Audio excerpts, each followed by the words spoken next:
I started Monkeypod Marketing in May of 2015, and my focus was helping Infusionsoft users get more out of the software, because I recognize that Infusionsoft, as powerful as it is, has a learning curve, and that learning curve can be prohibitive for the type of results that people expect and hope for from their marketing automation platform. So I decided that the easiest way to impact a lot of users was through virtual courses. It's a way that I could scale my reach, right? You can only impact so many people one-on-one, and in a live setting, you have to actually physically be present. So I realized that I could use virtual content to scale and really, have a bigger footprint on the Infusionsoft ecosystem and small business community. I'm Jamie DeBose. I'm the CEO and founder of SimplicityNow.com, and we are a marketing agency that specializes in helping profitable entrepreneurs become more sustainable through membership, marketing, and metrics. And the way that we do that is by focusing on behavior and engagement of subscribers and buyers throughout the entire customer journey versus just focusing on one element, whether that's top of funnel, middle of funnel, bottom of funnel. We like to combine all of those elements into the best possible way to get increased revenue and engagement as well as retention for our clients. My name's Michael Edelman. I'm a technical account manager for Trusted Advisors at Infusionsoft, and all that fancy jargon just means that I am a digital marketing nerd that has some expertise when it comes to automation, specifically using Infusionsoft. There's a lot of strategizing that both Greg and I have done over the years when it comes to building membership sites and making sure that people are using content really effectively. Greg and I go way back. We've been fortunate enough to live in the same city here in San Diego, and 6 or 7 months ago, Greg was telling me about this project, and I knew I had to be a part of it in some way.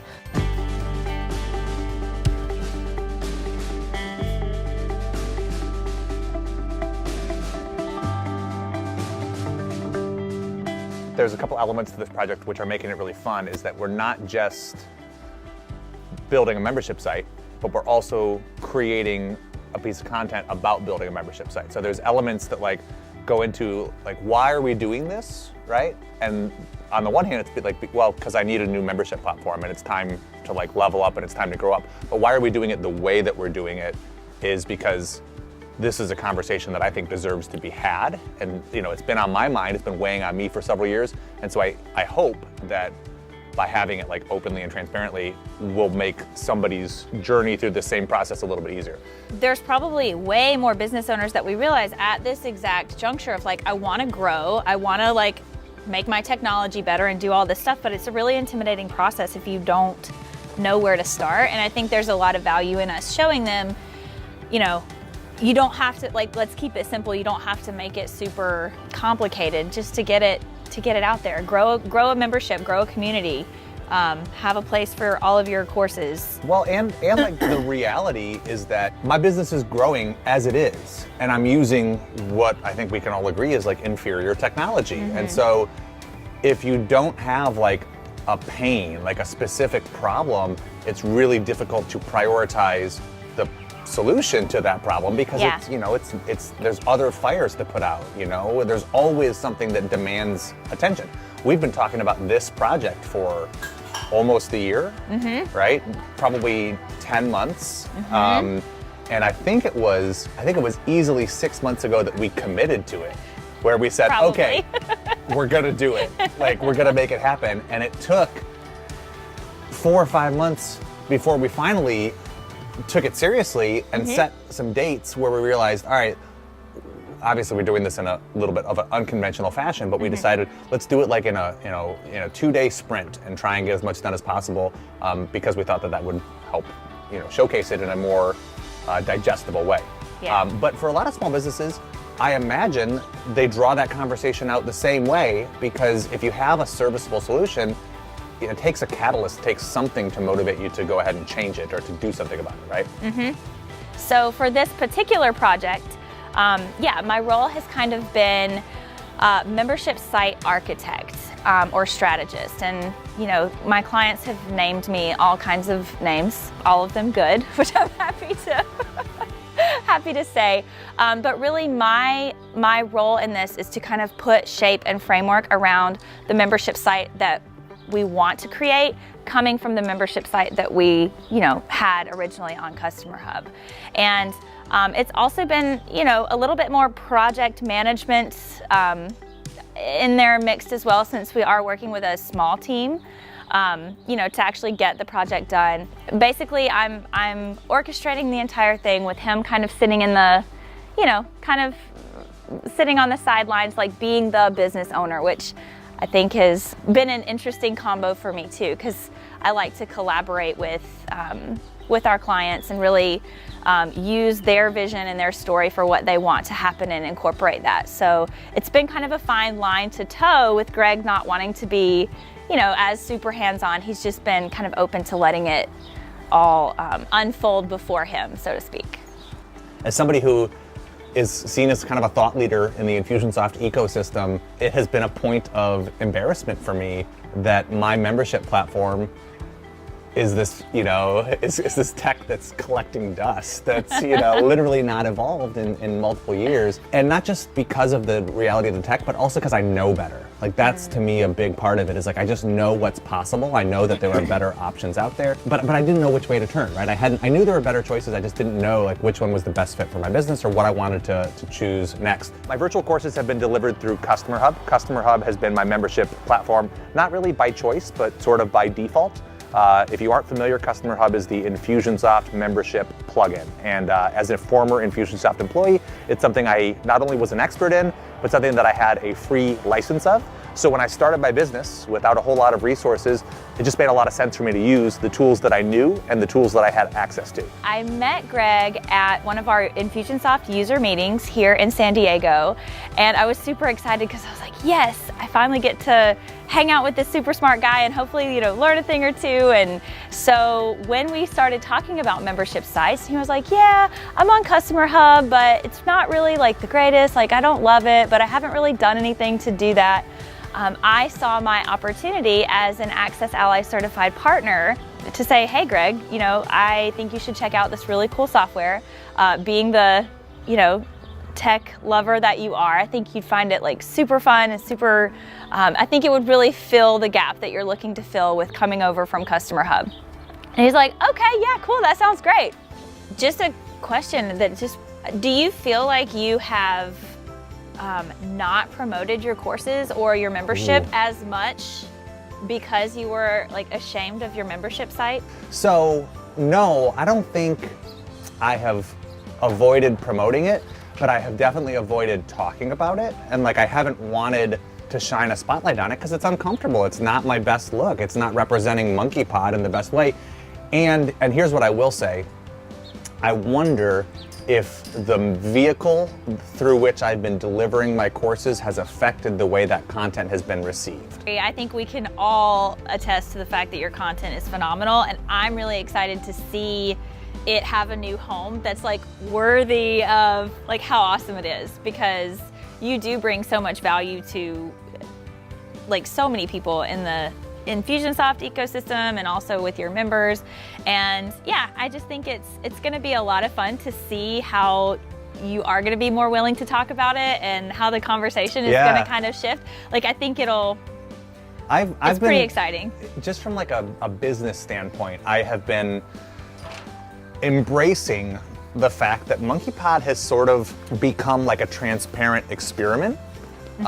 Where like I'm growing it and I'm proud of where it's growing, but I'm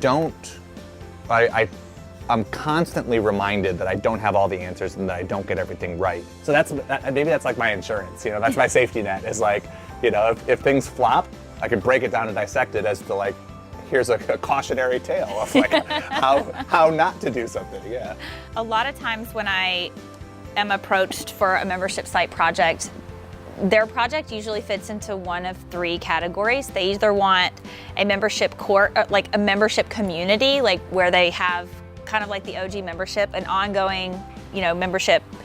Continuity program. Yeah, continuity program, thank you. Or they're selling courses where, they get access and then they can buy other courses or free stuff. Like we've seen a lot of, again, lead gen or free membership that gives the opportunity to unlock courses or to unlock membership. So usually somebody comes to me with an idea, they're usually one of those three things. What I think is awesome about what we're doing is you have all three. And the way that I see that is, we're building a house with 3 different rooms. And we want to have each room be very specific to, especially with like navigation and purpose. Our courses are in one area, our free stuff, and then our membership community, but it all ties together for the Monkeypod, membership area. I think what's most important is really thinking about how your customer is going to like consume that content, like making it really easy for them to understand how they can get the most out of that membership site or that course. So one of my concerns for this project was not wanting to paint this in a how-to light. Like, here's how we do this and here's how we do that, because there's a time and a place for that, and that wasn't really, the angle that we wanted to show, and I don't think that was really, that's not the core message of why we're here. So a lot of our pre-work involved a lot of, again, kind of setting the stage. There are a number of courses that we are moving over. We decided to just show the one particular course start to finish for our filming days here. But I was excited to have the opportunity just to dive in and get things done. So we were able to kind of iron out some wrinkles with some tech that we needed to iron out with regard to security certificates, with regard to some of the short code that we wanted to kind of, tweak a little bit more so that we don't have to, we can just jump right into using that as a framework or as a foundation for what we've done today. So a lot of it was again, kind of taking the smaller courses that we knew would be quick wins. I think, speaking to the idea of a micro win in this case, especially for me as like on my side, it makes me feel really good to come into, today knowing that we have already had so much success with other courses being migrated over, etc. So yeah, it was a lot of pre-work that we just wanted to get out of the way that was, I'm not going to say boring because I think it's all fun and fascinating, but that led us to a really good starting point for today. My hope is that whatever this turns into serves people in a couple of different ways. And like that kind of begs the question, like, why are we recording this and why, like, what is my hope for this project? I guess the simple answer is I want to create a resource that highlights the process of building a membership platform and asks the questions that need to be asked and shows that like it takes a team, right? It's not just an individual who decides I'm gonna build a membership site tonight, right? And like, I know we've talked about this ahead of time, like we're gonna try to do this in a 2-day sprint, but there's been some stuff that was done ahead of time and there will be some stuff that has to be wrapped up afterward. And membership sites don't happen overnight, right? So this is kind of like for the benefit of TV, but like the truth is this can be a several week process, right? Or several month process. And it takes planning and it takes different resources and different roles, right? Like you have to find somebody who can do each of these things. And that may be one person if they have like the super skill set, but more than likely it's going to be a variety of people who all play a part in the greater picture, right? Yep. So we're migrating. We're coming from Customer Hub to Access Ally, but in the course of this migration, we're taking that opportunity to restructure. It's which I think is an important distinction because that is gonna, I think that if you're building a membership site from scratch, or if you plan to build a membership site from scratch, that's where you'll find the real value is like, how did they structure it and why? The SSL certificate is done, and that was done ahead of time because we needed that set up before we could do some of the other pages. Yeah, I wanted to go ahead and knock out some of the pages that weren't necessarily course specific, but that were kind of site specific.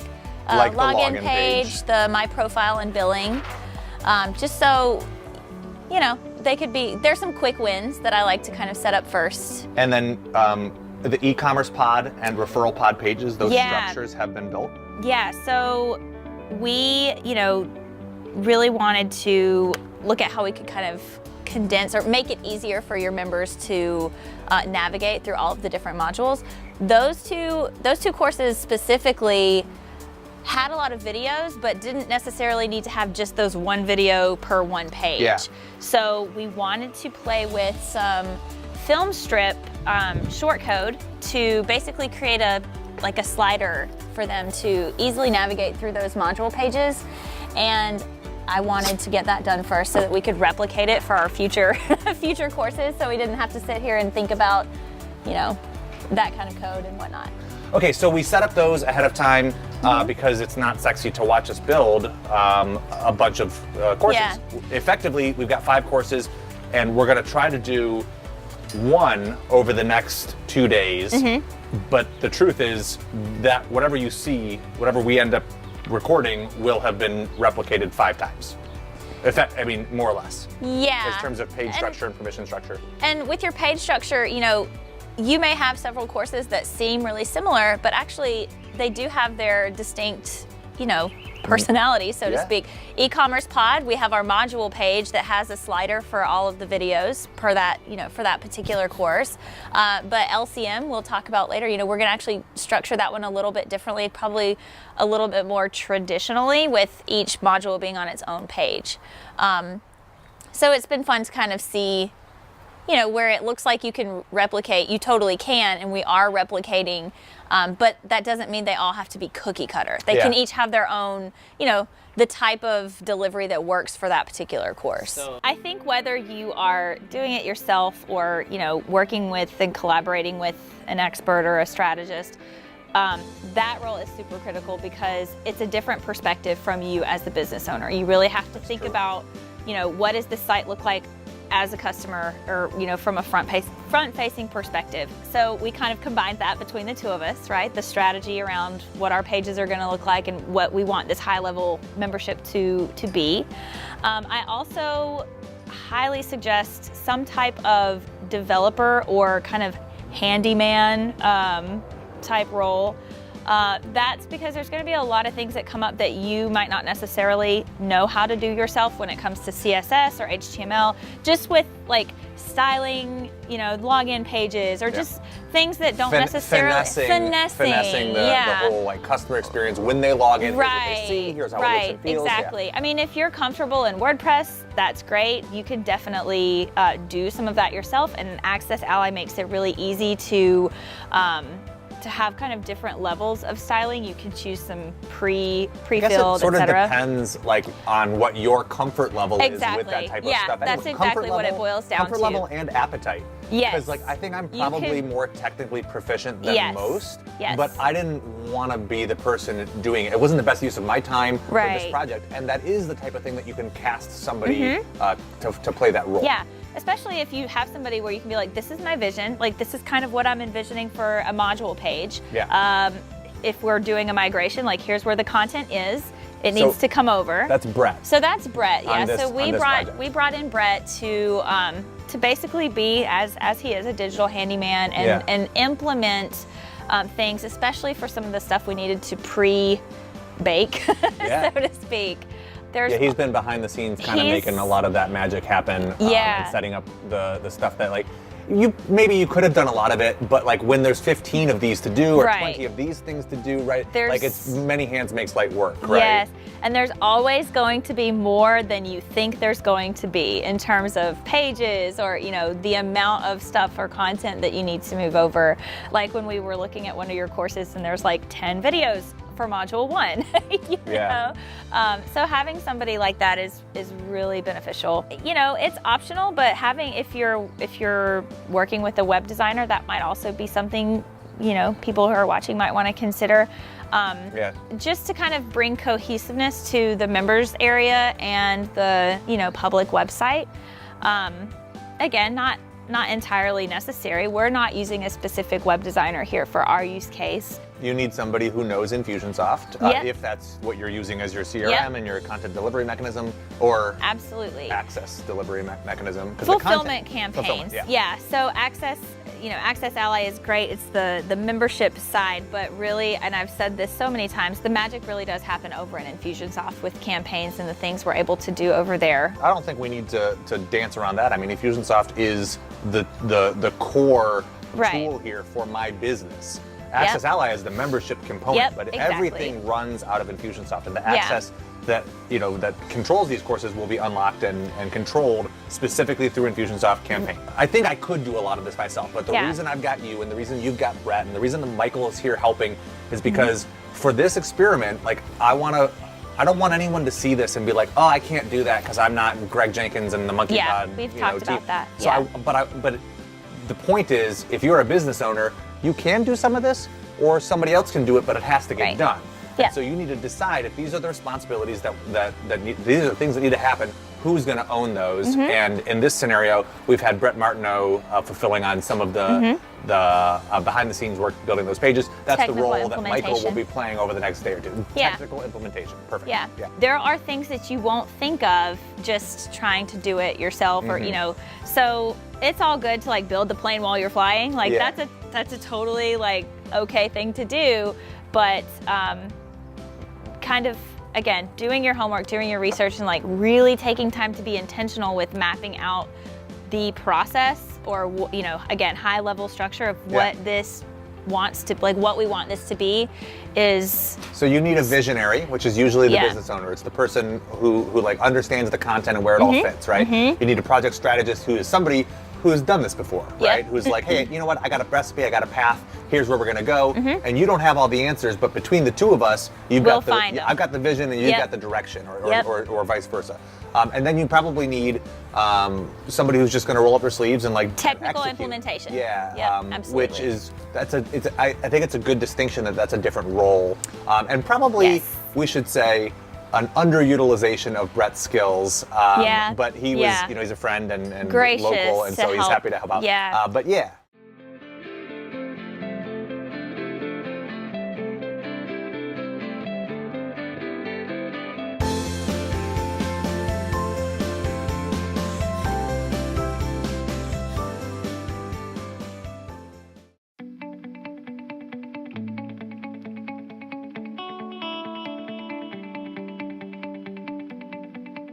Let's talk about what we're going to do this afternoon and tomorrow. Okay. The goal is to build out the Lifecycle Marketing course, right? Yes. And we've got a couple of items on that list, but some of them are just review. So I'm clear on the Lifecycle Marketing course. I know that that's a thing. I want to like unpack it in just a moment, but you want to show me the My Profile page, which is like I what do. members will see when they need to like update their info. And is that the same as the billing page or account page? Yeah. or- I combined yours because it made more sense too. Okay. At some point, we need to talk about the fulfillment campaigns. So, like, what needs to change in my current? I mean, the good news is, like, because I've been delivering this course, there's something there, but we need to update it so that it is specific to Access Ally rather than Customer Hub. We're gonna review the welcome page. Does the welcome page exist, or was It that does, the login yeah. screen? So I think it will evolve as we, work through today and tomorrow. But it's definitely there, and it kind of mirrors Customer Hub too. Okay. Well, But- I don't want anything to mirror or resemble. Well, what I mean, like with your welcome video. Fair and, enough. And then I have Progress Ally on the list, which effectively I just want to know how the courses will be represented as they make their way through them or check off modules or I've made progress. I want to see how that's reflected. And then the last thing on our to-do list for today and tomorrow is end user training, which I imagine will kind of happen throughout as we peek behind the curtain. So I've seen exactly none of Access Ally to this point, and that's kind of been by design. I've been trying to not get in there and poke around because I wanted to let you do your thing and keep our roles pretty clear. So do you want to first talk through the LCM build out process, or do you want to show me where we're at and get a benchmark for what's been done? Yeah, so I think I want to show you a couple of things first, just because they're not course specific. Okay. They're more, again, kind of membership site specific. Okay. We're keeping that. This is for our blooper reel. Yeah, so let's take a look. So I want to take a look at the membership profile specifically because I know you were all, with the whole SSL stuff, you didn't really know why that would be useful. So I want to show you that. So we're just going to head over to the regular pages section because again, it's still under WordPress. It's still just a page like any other. And are you ready? Bring it on.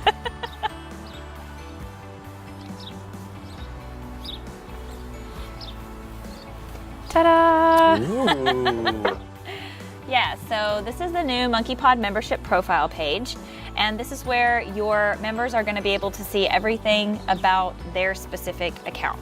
Can you stop talking and scroll? So the My Profile section is, again, their basic information where they would change their email address if it needs to update their membership.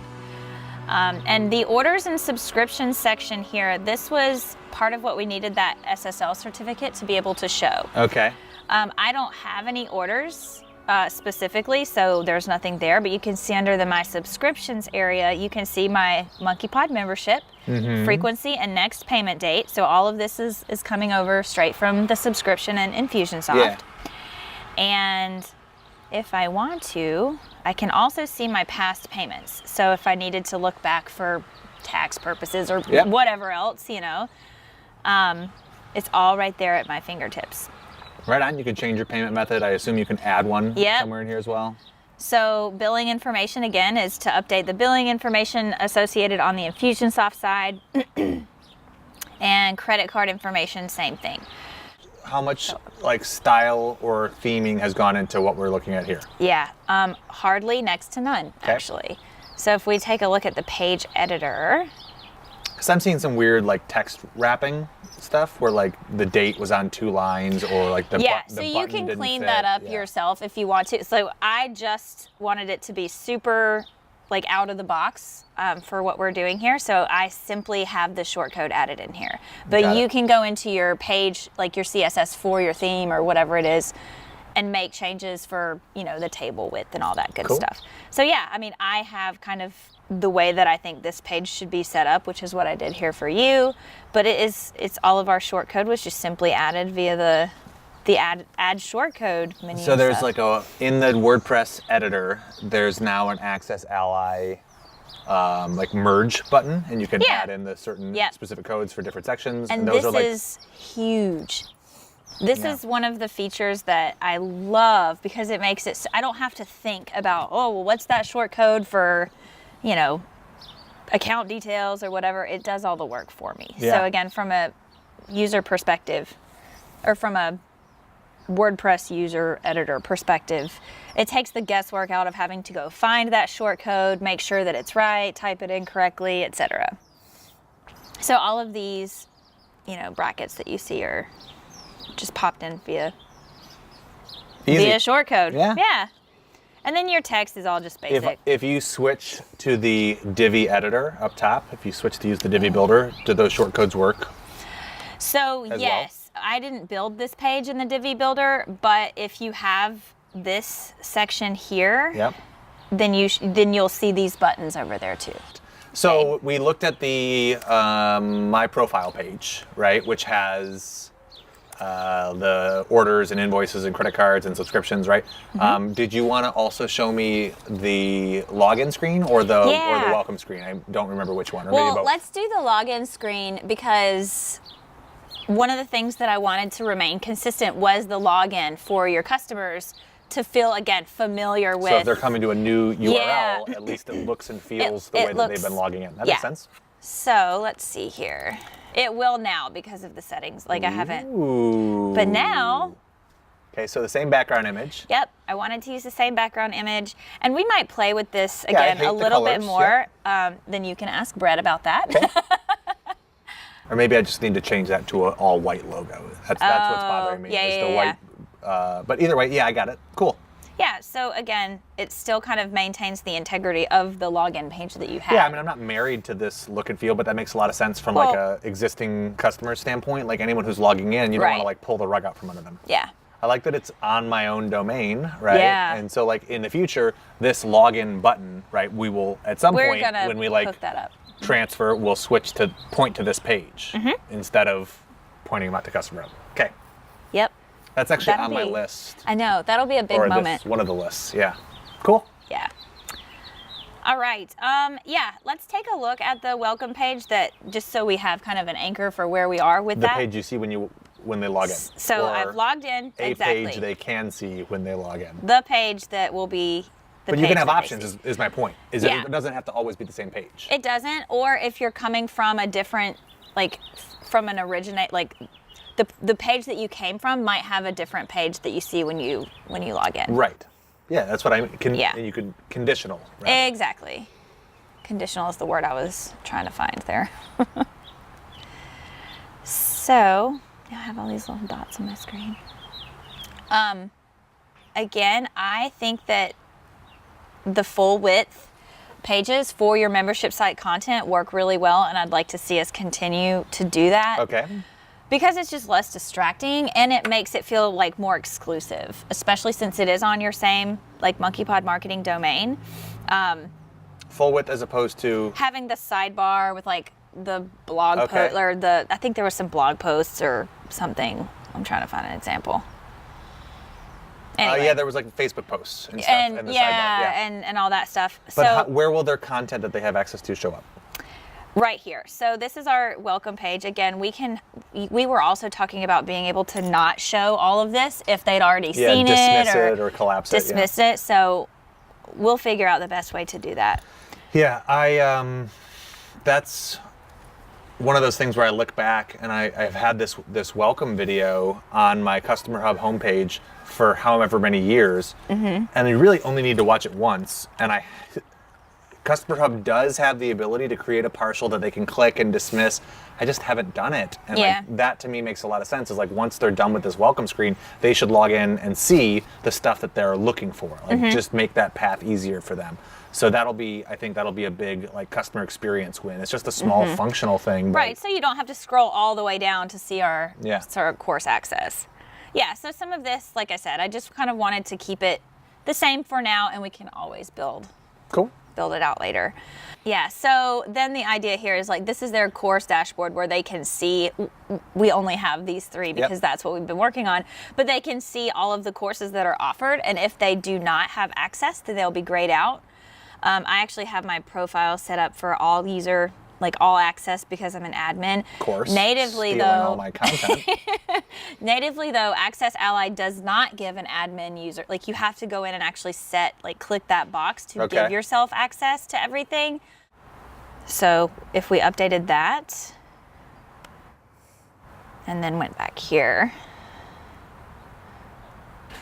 What are we expecting to change? I'm hoping that actually I probably have the tag. So, oh yeah, here we go. And we've got some spacing we need to work on, or sizing. So I don't have access to these now. So they're going to be grayed out. So That's this is what you what somebody changed. would see Yeah. if they, like if they had the e-commerce pod, but Yeah. they didn't have the other. So this is awesome because it gives you an opportunity for cross-selling and upselling. And Okay. So I mean, Yeah. I can't see it and help, but like, I'm ready. Like now that I see it, right? I want them to be like centered, and I want them to be Yeah, like yeah, on yeah. standalone blocks with like a call to action button. Like I get the concept that we're going for, but now I'm hungry. you Well, know? yeah, and that's awesome, and that's exactly what I think. Like, this is kind of why I wanted to wait and not build out the welcome page as, like, Yeah. specifically as you Yeah, wanted yeah. to, because I know you showed me the video of, like, your wish list, like, this is how I want it to look Yeah. with the wire, the wireframe that you made, and I love that, but I thought that there would probably be some, elements to refine. Okay. Yeah. So we've seen my profile page. We've seen the welcome page. We've seen the welcome page with the locked content. We've seen the login screen. Is it time to what's the process for building the Lifecycle Marketing course? What Yeah. needs to happen to like get that in place, and is it time for that?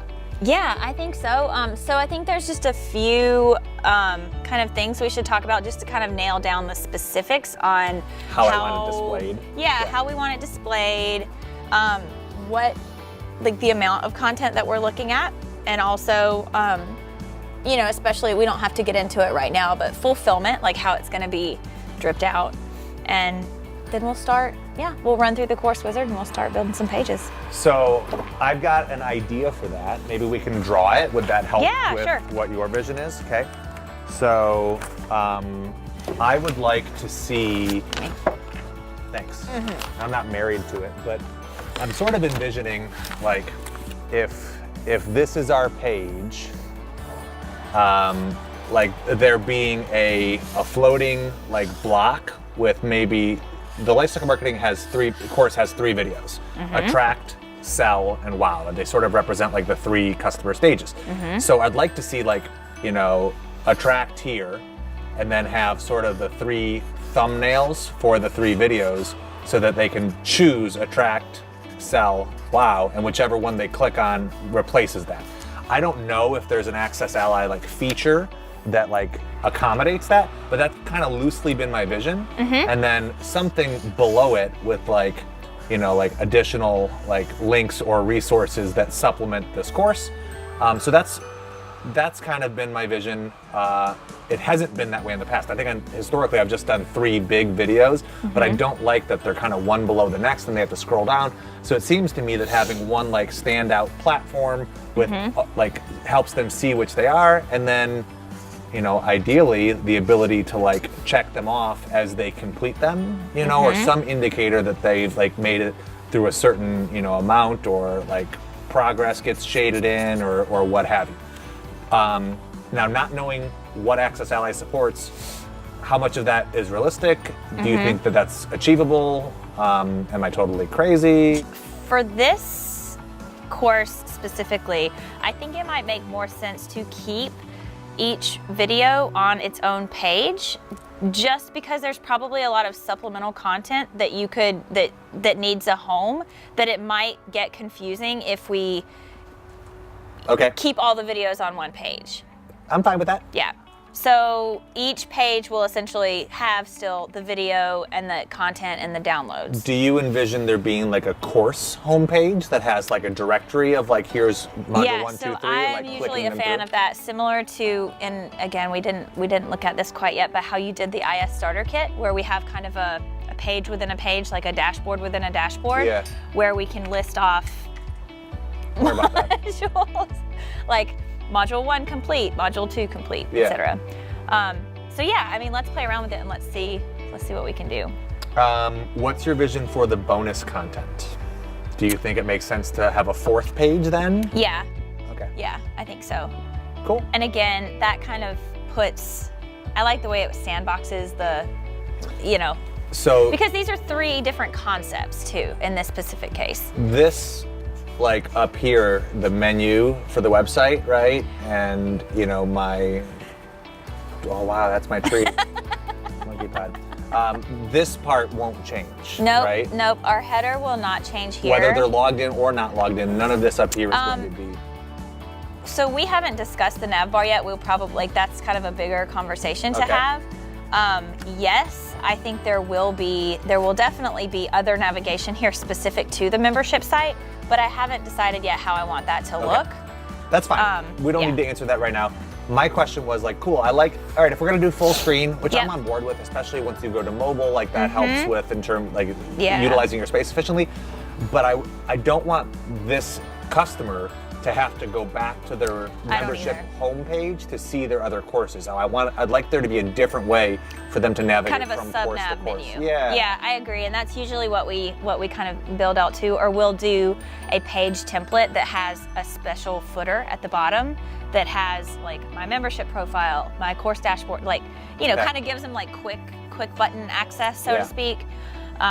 Because you're right, they do not need to go, like if I'm on this page, I don't want to have to go back up here, to go down here, to go here to get to the cell.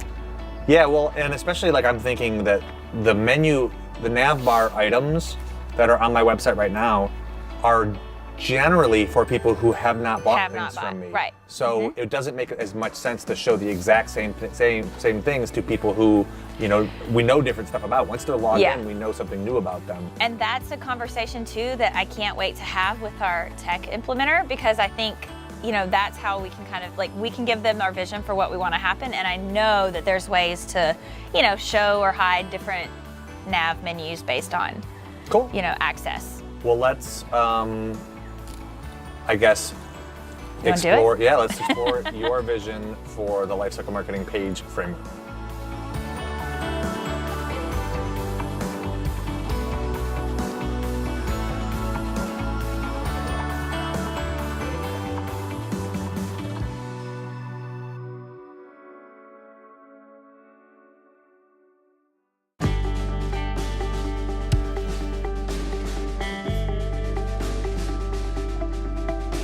We're going to build the pages for the Lifecycle Marketing course, and you feel like this is going to be really quick and painless. I think so. Because effectively all we need to do is harvest the HTML content from the Customer Hub page and then paste it into the new placeholder page in Access Ally. Yes, but we're also going to utilize the course wizard to help guide us through that process too. Okay. So course name. Lifecycle Marketing Real Life, or LCM Real Life. Okay. All right, so next it's asking me for these course icons, which we so awesome already have those. Course. Of course. Of course, also. Yeah. Okay, so. What, are you smiling about the noise? Yeah, that's what happens when you work from home. Sales page redirects, you already have that sales page right here. So we're just going to link to that page if they don't have the permission to view it. If you had an external... To the regular page on my website. Yeah, to the sales page. Well, I wouldn't have called that a sales page. Oh, well, But to the page where they can buy the course. That is a page where they can... Do you have another one you want to use? No, my question is that page is designed for people who stumble onto my website and are looking for more information. Okay. Somebody clicking this link might know what this course is about. Does it make more sense to take them directly to the order form instead of to a generic details page? Oh, so that's a really good question. So let's use the LCM Okay. page from my website. But that's all I'm saying is this would be an opportunity to create a more targeted page that says, hey, that course you were just looking at that was locked, here's how you unlock it. Something that drills in there. And if you needed to do that on a lead page, any external URL too, or if you wanted to use the order form, which I know you use Spiffy or whatever, or even Infusionsoft order forms, I guess. Yeah. I use just pop it Infusionsoft in. order forms. I am currently transitioning those to Spiffy, and I'm more than happy to give those guys a shout out. Awesome. So that's good. The course menu, I'm actually not going to create a course menu here because I don't want it to be added to our live site since we are working on a live site. Okay, good point. So I'm just going to uncheck that box. All right, so Access Ally is going to go ahead and pre-create all of our access tags for us, but we do have the option to use existing tags if we needed or wanted to. For our case, I'm going to let Access Ally build their own. That's fine. Yeah. That's what we've done for the other ones. Yep. We're good. Oh yeah, You're gonna let Access Ally create the tags. Do we designate a category? We can later. We're not, because I need to create one. Okay. So that's all done. And if you again, it's going to create those tags on the Infusionsoft side too, so we don't have to worry about anything else. You can use Access Ally for order forms too, but we're not going to do that here. We're just going to use our own order forms. I think that this is what a lot of people run into when they're using Infusionsoft is at every turn you're like, oh, it could also do that, or oh, it could also do that. And so my rule is to prioritize what is necessary over what is possible. Yep. And so for now, let's just focus on getting it live. Yep, and agreed. I'll circle back and explore all those little quirks and features that we didn't have time for. Yeah. Yep. And that's also why I like the course wizard too. It's because it walks you again. It's nope, don't want to do that. Don't need to do that. Okay, moving on. Save and continue. All right, now we're getting into the content area. So it's already going to create a main page for us, kind of as the main page. And it's going to actually make this page as a draft over in the WordPress area. Or if we had existing pages that we wanted to use, we could do that. But because we don't have these on this site, we're just gonna go ahead and let all of those settings stay the same for creating a draft page. So we've got our main page, which... What are the 4 tags that it creates? Access, purchase, revoke access, and payeth? Made purchase, has access, yes, revoke access, payeth. Cool. You see them in there now? Yep. Yeah, so we'll move all those to an access ally category. Yeah, that's what I'm doing. Okay. Okay, so this main page we might use for the objective checklist, like module 1 completed, module 2, etc. So we have room for that. Yes, and once they have access to this course, they can then use that to choose which module they want to dive into or pick up where they left off. Perfect. Yeah. Well, we're just going to do module 1, 2, and we can rename them later. Okay. This page. So I am going to add the bonus page under the course wizard because I want people to have that access tag, the general has access tag, but we're also going to include some logic that says, but you also have to have the bonus tags. Okay, so we can build it as part of the wizard and then define unique permissions for it, which would indicate or control when it's released or revealed or whatever. Okay. All right. Bada bing. So now let's go over, we're ready to actually go to those pages and throw some content on there. And this is what we were talking about where it's just literally copying and pasting what we had. Yeah. Now, if we weren't migrating, if we were building from scratch, this is where you would have to actually build or upload or organize the content. Since we're just bringing it over, you're copying and pasting. And eventually, I'd like the opportunity to kind of massage it and affect it. But for now, let's just get it in place, right? Yeah, totally. Do it. All right, so I'm just gonna grab the source code. Okay. So I should just need all this. Copy, paste. Oops. Oh, do you want me to do this in the Divi builder? I guess it shouldn't matter. I can do. You can convert it to Divi afterward, yeah. But that would be my preference. Yeah. Now, if we refresh this page after it takes forever to load. Oh, I'm also going to kill the sidebar.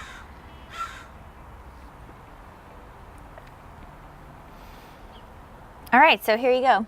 Here's your module page. Again, video and some text. Yep. And we can add our I still download assets. Because it looks like it used to look, but I like the opportunity that comes with it. Well, yeah, I mean, you've got... But what do you hate about it? I mean, just out of curiosity. Yeah, that it's literally... It feels...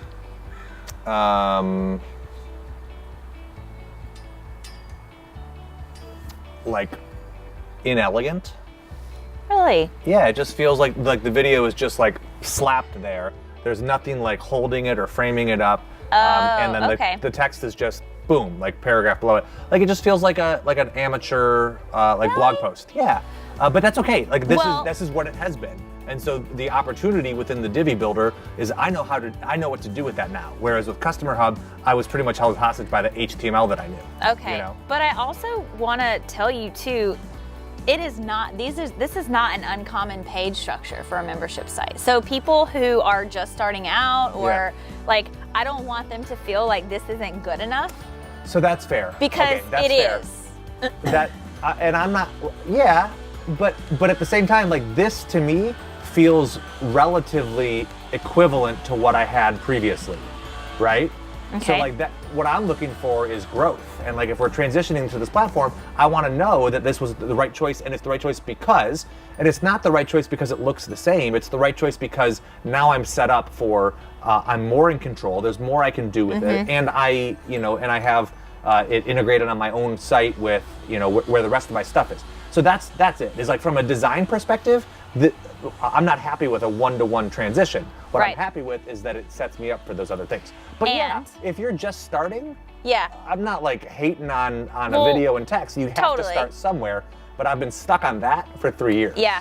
Well, let's add some checklist objectives for completing module 1 and module 2, etc. All right, so I'm gonna go over here. We can add those other pages, like the page content, later.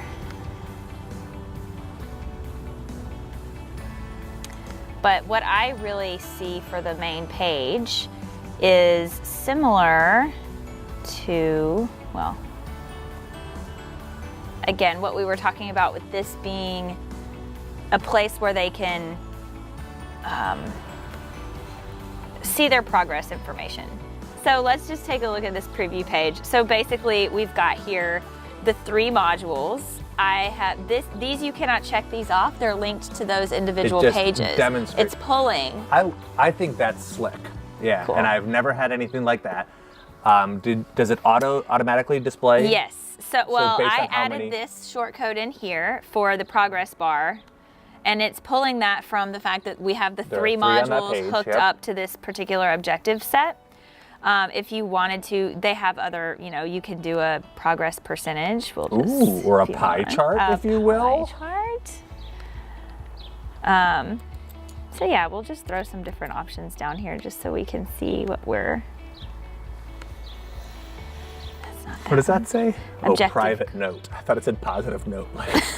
Private notes are super cool. So Okay. that's like, you can basically have a note section built into the page for them. So if they want to take notes while they're While just they're right watching. there while they're watching. That's smart. There's also the ability for them to be sent to you. Like they can send you a private note if you wanted to do that. A lot of coaches and trainers, if when you're they're gonna, building ask their a question, coaching hey, portal. type your thing in the Exactly. private note section below. I guess you wouldn't call it that to the customer, but yeah.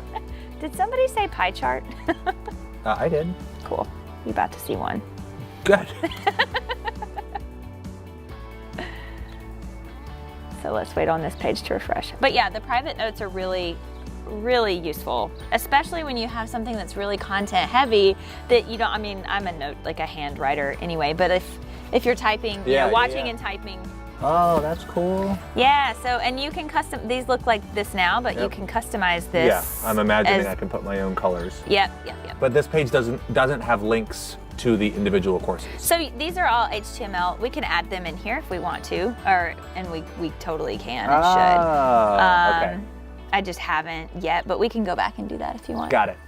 Yeah, because I'm thinking like if this is unchecked, like how do I get to it? Sort this of will thing. this will be a link, or Okay. this can be a link. And your courses, I mean, pretty much set up on this side. Now we just have to go build the fulfillment campaign. And that includes tying in the tags at the corresponding intervals for each page and bonus. Yeah. So the bonuses, we haven't created those we yet? didn't touch the bonus stuff yet because we didn't. Okay. Because it's more on the fulfillment side there, right? But yeah, you have a course with content and pages and tracking for your Lifecycle marketing course. Now, do you want to add this to the main welcome page? You want to add the icon to the main membership welcome login page. not the login page, the membership welcome page. Yes, Okay. not the page they see when they log in, not the page they log in on. Yes. Yeah, let's add it. All right, cool. So first we have to find that page. So we'll just come down here, click on welcome.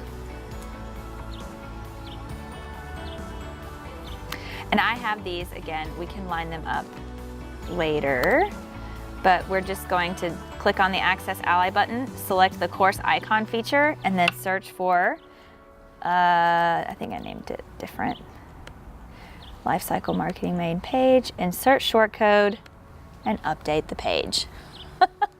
We don't need That to was format a little, it. It just pops it right on. pops it right up. Well, we will format it when we, again, they're just gonna line up side by side. Cool.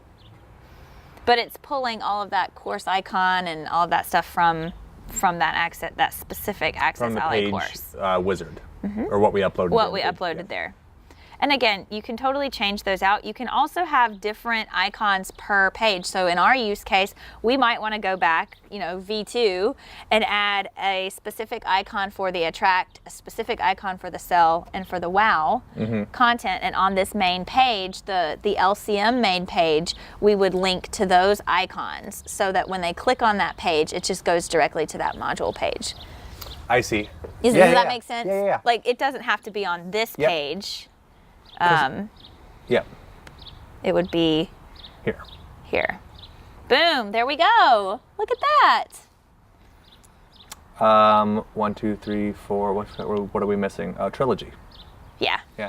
I haven't done that one yet. Just like that. Just like that. Cool. That's a win. Yeah. And a wrap, probably. Is that a good break? I like to think so.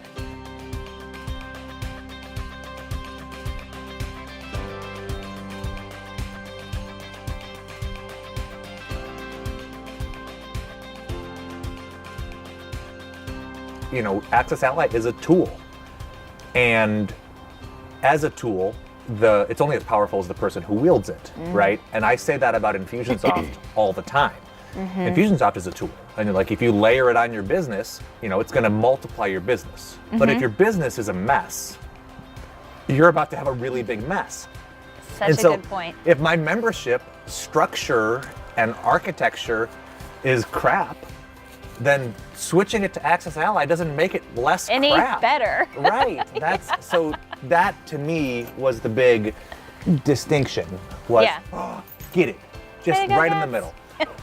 Was that I misunderstood what Access Ally was going to do for me, and the things that I disliked about my membership are entirely aesthetic, right? It's like I just have grown tired of like the look and the feel, and like I don't want the fonts that I want, and like the Facebook thing in the left-hand column, like those are all like the aesthetics. Like you used the reference or the analogy of like a house, right? You said like you're building a house, you're not the interior designer. But what I'm focused on is like, oh, well, the crown molding, you know, like every House Hunters episode ever. It's like, I wish it had like stainless steel appliances, and you're like, God, that's the easiest thing to touch it up. But like, can you not appreciate like the foundation of this house? Nobody's going around. It's got good bones. Yeah, that's what I'm talking about. And so that was the shift for me, was to recognize that like we'll get there. Like those are like subcontractor jobs I could hire on a weekend sort of thing.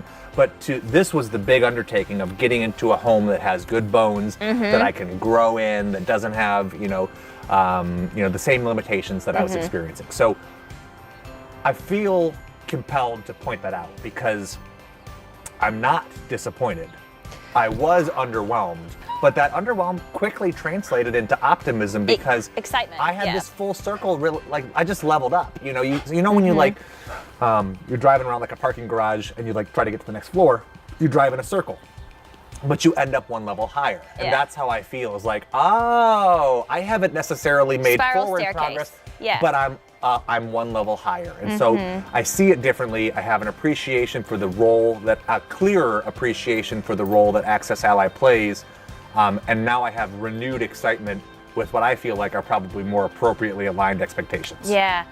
I love that even came up, because now I'm realizing that if you feel that way, other people feel that way, right? Hi.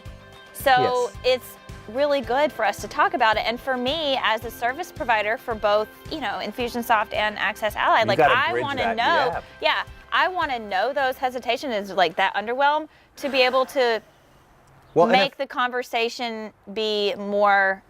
If I had built tens or a couple membership sites, I would have known that. You would have gotten it, but my business, right? I don't do the implementation. I have only done education. And so whenever somebody says I need a membership site, I say, cool, go talk to one of these people, right? And I help connect them.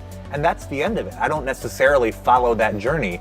So for me, membership site meant like all the bells and whistles and sexy, look and feel, and like, because that's what I felt like I was missing. But that is only part of the equation, and I was focused on the superficial part. And so it was just kind of humbling for me to like feel kind of exposed in terms of like, oh, there's something missing here, and I don't put that on the software, I put that on me. But that's kind of what I wanted, was like, I haven't done my homework on this because I wanted to be surprised. I wanted to go through it feeling, led, and if that's an opportunity for you to help set clearer expectations, or for the membership softwares of the world to more clearly position the role that they play. That should be clearly communicated from the get-go versus or any brand who feels like their customer base maybe doesn't have the most realistic expectations for them, to just make sure your product positioning is clearly hitting its mark. I mean, that's a criticism of Infusionsoft, right? As people buy it thinking it's a solution, and it only does what you tell it to do, which means that someone has to tell it to do those things, right? So that's all. Just wanted to clear that up. So I'm really pleased with our progress from day one. I think that we have set ourselves up to be in a really good spot to start on day 2.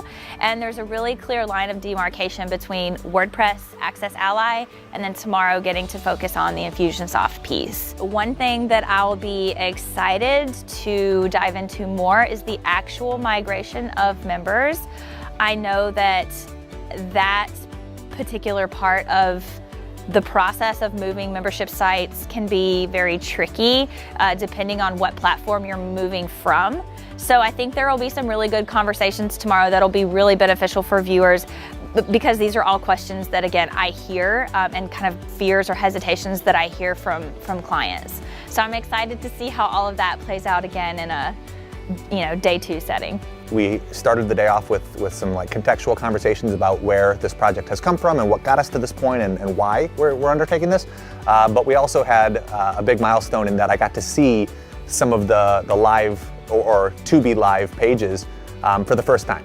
And it was exciting, and it was rewarding, and it was simultaneously underwhelming, which on the surface would sound like a really big disappointment. And that's kind of how I felt, but it actually, I think it was good that we went through that because it helped me realize that Access Ally, it helped me shape what that tool actually does. And it helped draw some boundaries for misconceptions I had held about what tools like Access Ally are capable of and what is reasonable to expect from them out of the box, right? So Access Ally has unlimited potential and unlimited design capabilities, but in and of itself, it's not those things, right? It's this this invaluable membership tool. It is not the design and look and feel and aesthetics that you may associate with it. And so that was an important distinction for me, was when I compare my Customer Hub site to the Access Ally site, if they look similar, the reason that they do is because all we're doing at this point is transitioning from one platform to the other, and so of course the look and feel is different. We haven't yet challenged the way that things were built.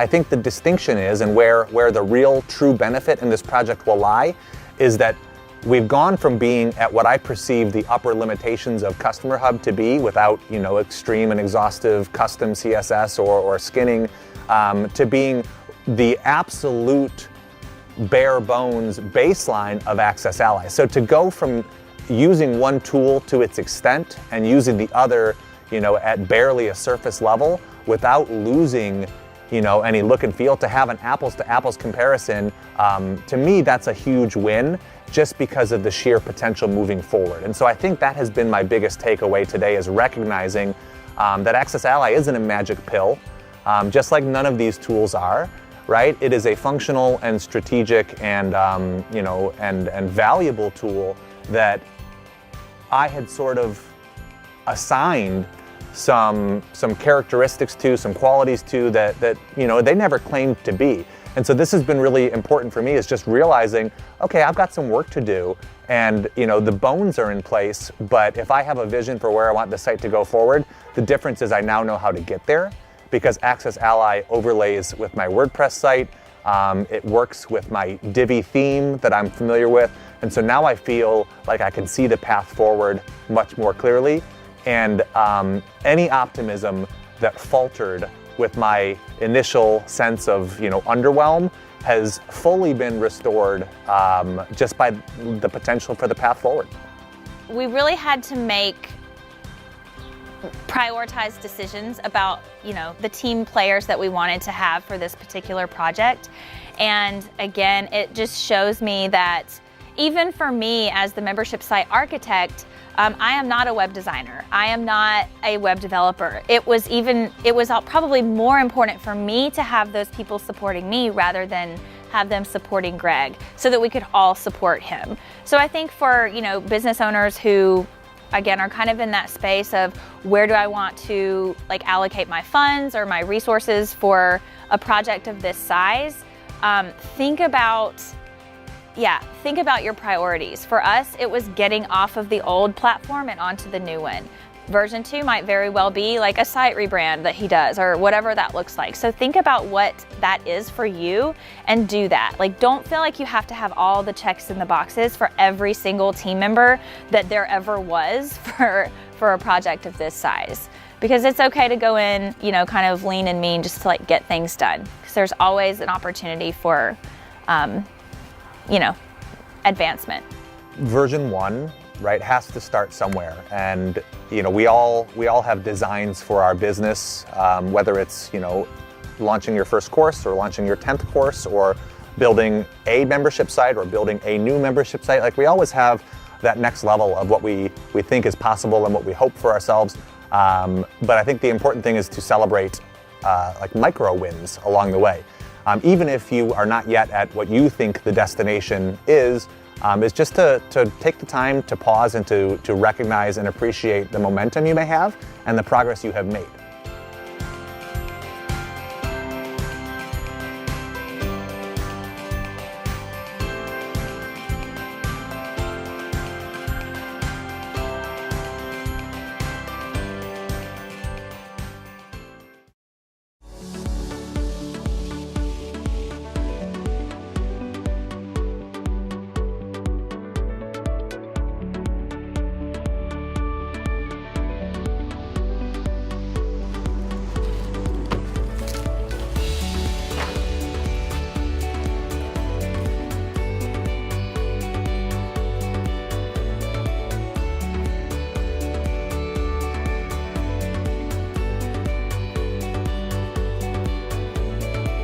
My name is Josh Bretow. I work in Infusionsoft. I am a freelancer, I'm a marketer. So my main role was just kind of helping with the migration and setting up a lot of those plus this features, and specifically the video triggers, and giving kind of Greg the insight to know where people are getting stuck, what kind of might be a bottleneck with some of his content, and how people are progressing. You know, are they consuming it all? Is there one part that, you know, people are dropping out? So I wanted to help out with this just to be able to see how he's gonna do it. And now I can go back to my clients and be like, hey, this is how I've seen it done and I know this works, and I kind of have a new perspective and I can add that, you know, my perspective from them to him. And that's why I like this collaboration and working, you know, with other businesses and with other small business owners, because you just get that different perspective. So we are finally to the point where we're gonna have Michael port over some content for us. It's like a go forth and conquer. So I'm gonna walk through the tools that we're in now and where we are looking at content from the old site and how we're going to bring it over to the new site. Yeah, and we just kind of logged into a couple different accounts. This is cool because it's really my first time on the back end.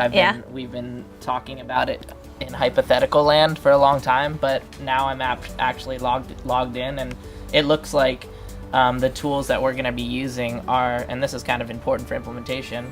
We have WordPress, which is where we're moving content to. So I'm logged into Monkeypod and Greg's WordPress.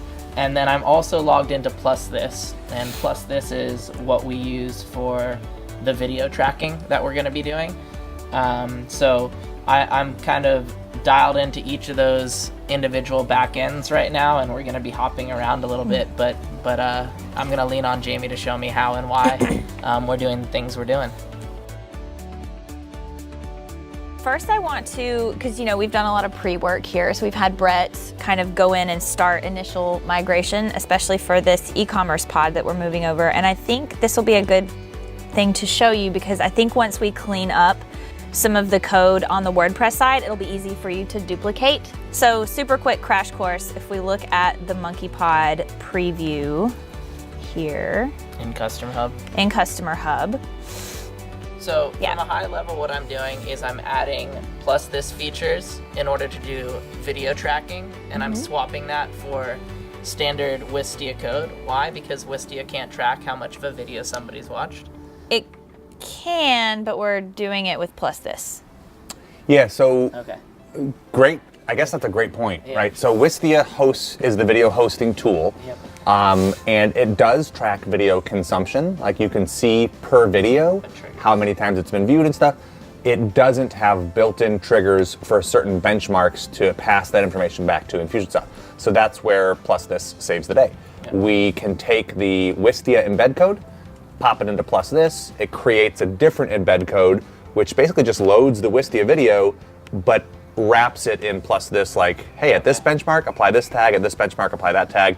And then those tags, right, can trigger the automation to either, stop follow-up that was encouraging them to watch it once they've done that, or, start follow-up for the next video, or reminders that they can, do more. Sure. I've also used plus this video triggers to deliver resources if I know they got to a certain point of the video. If I know they watched that part, they're going to need this checklist, right? But if I give it to them too early, it doesn't make a whole lot of sense, right? Meaningless. So you could use these video triggers in a handful of ways, but yeah, it provides functionality that doesn't exist natively with Wistia, Vimeo, or any other video hosting I've seen. Okay, cool. So order of operations, create all the tags in it, right? I'm gonna need to create I all believe the tags. plus this in should create those plus tags this. for you. Okay, so via the triggers, Yeah. plus this. Yeah, you can create them as part of the Yeah. feature. Okay. Yep.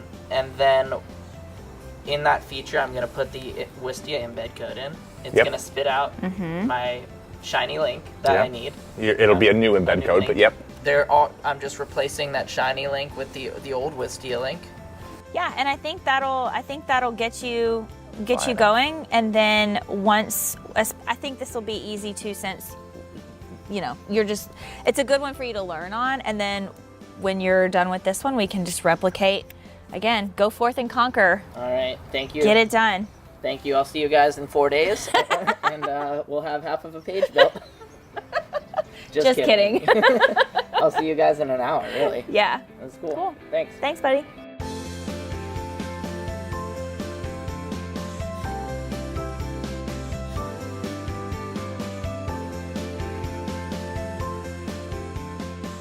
Plus, this is really cool, especially when it comes. It is.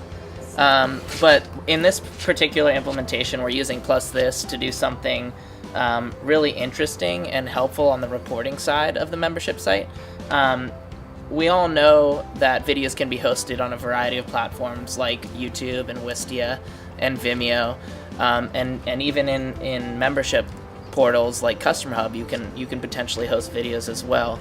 But plus this adds on kind of an additional use when it comes to hosting or using hosted code, which is we can track the engagement or how long somebody has watched a video. And not only can we track how long they've watched it, but we can actually take action based on how long that they've watched that video. So plus this has a really neat feature where we can apply a tag in Infusionsoft, and obviously that tag not only can segment that person, but it can trigger campaigns inside of Infusionsoft as well. So in Greg's case, we're probably going to be using those tags to make sure that people consume the content at a regular rate.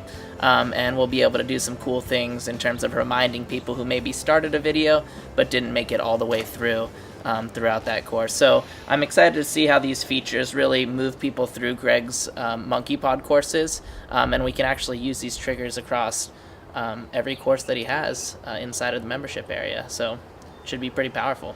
I wanted to just bring up the fulfillment that I've done because I feel really good about some of it, and I am pretty confident that I missed a couple other things. So I want to exercise. Collaboration. I want to be proud and pat myself on the back for doing something, while simultaneously asking you to help me fix the stuff that I clearly overlooked. Fair enough. All right, so just so you know, we're building one course out in the membership area, right? Monkeypod has a bunch of different courses, but rather than like do them all simultaneously, we're trying to follow like the journey of like Lifecycle Marketing real life, which is one of my courses. So yesterday we set up the pages, which was really like there's a wizard that just you walk through and you create the pages and you name them and you assign the permissions at the time that you're creating it. It helps you set up the tags. It like enforces some good habits for making sure you don't overlook anything. And then we just grabbed the code from the Customer Hub page, which includes the video embed and the text, and pasted it into Access Ally. That's where we broke yesterday. It was like, cool, these pages are now there. We haven't like stylized them or anything. It's just like, that's it. And then this morning the objective was fulfillment, is like, let's build the fulfillment campaign, which if you are a brand new business building a course, like the campaign that I have is probably more complex than you need, because I'm using a couple delayed bonuses that you get access to at different times, and then there's also like an expiration, but that expiration is waived if you become an OG member. So like there's some moving pieces that you just wouldn't otherwise need. From like a real like basic or like simple streamlined campaign, it would be purchase goal and then a sequence that applies the right permission tags and the made purchase Access Ally tag. The post is the piece that The post is the magic, yeah.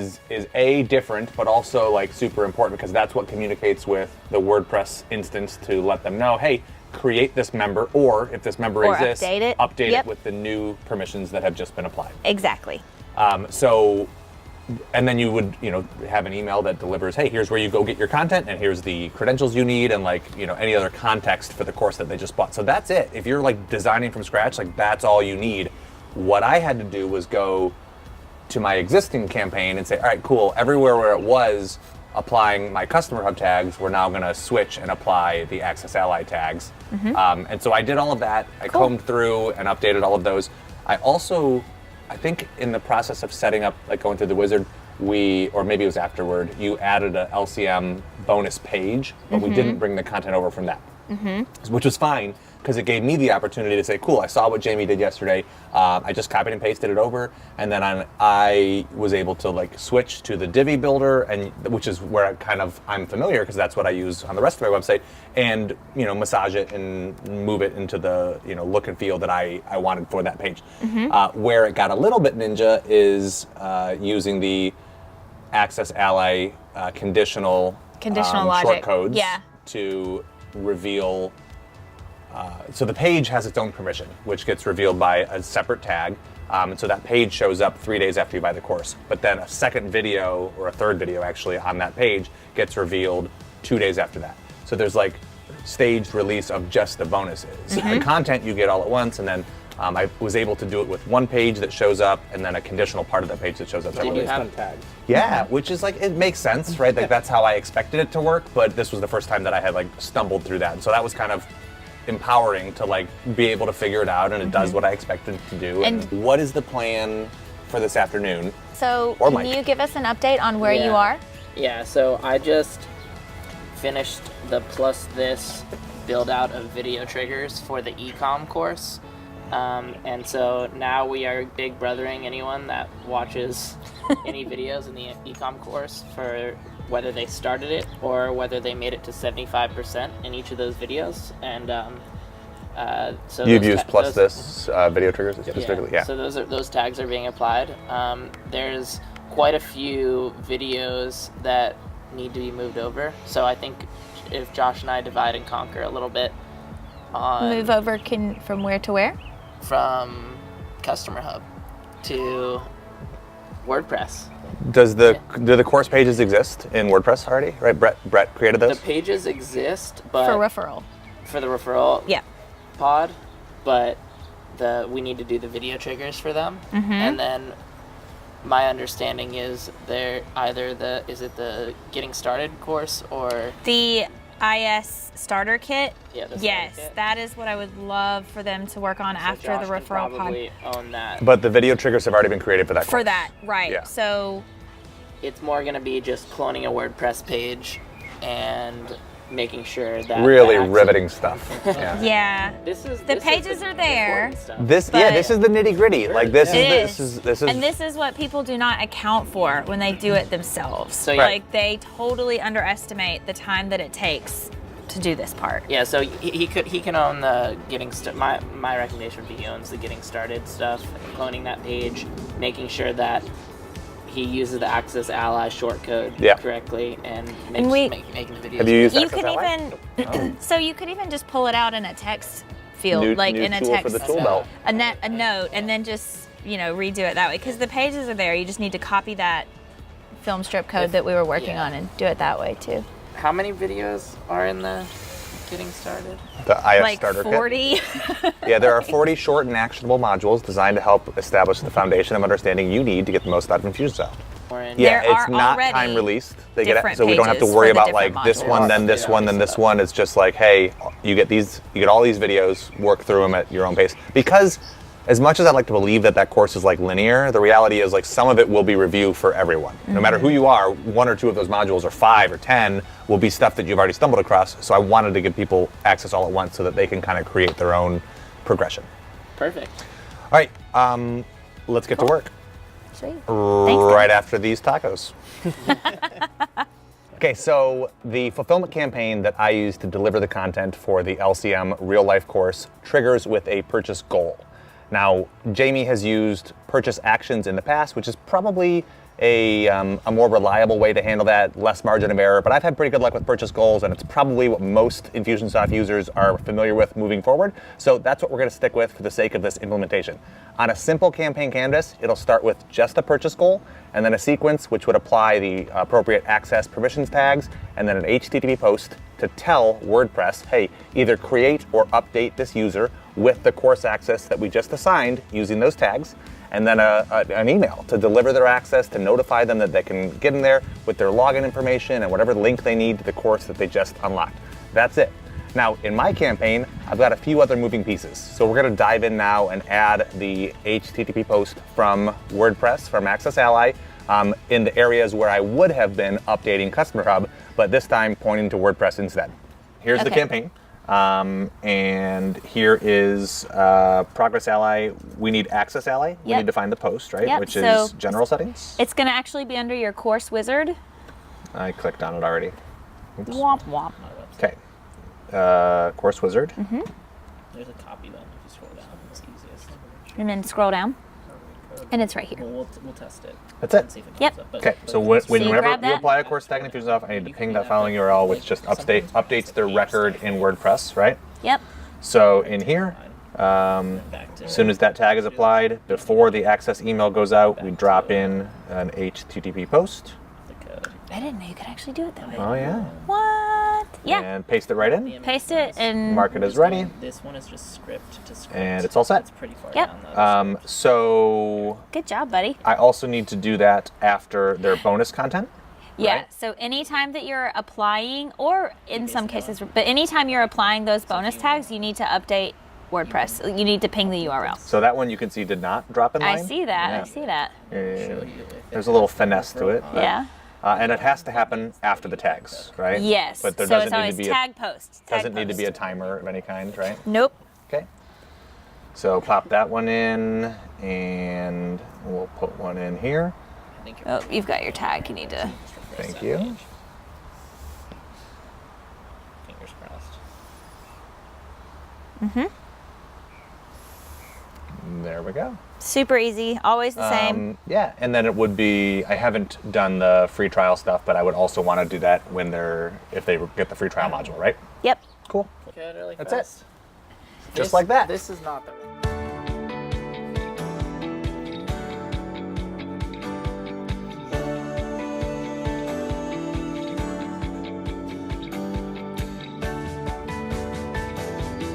We have created our new course. We have updated our fulfillment campaign in Infusionsoft, and we're still making some tweaks here and there, but essentially I think we're ready to run a test user through our course and see what we've got.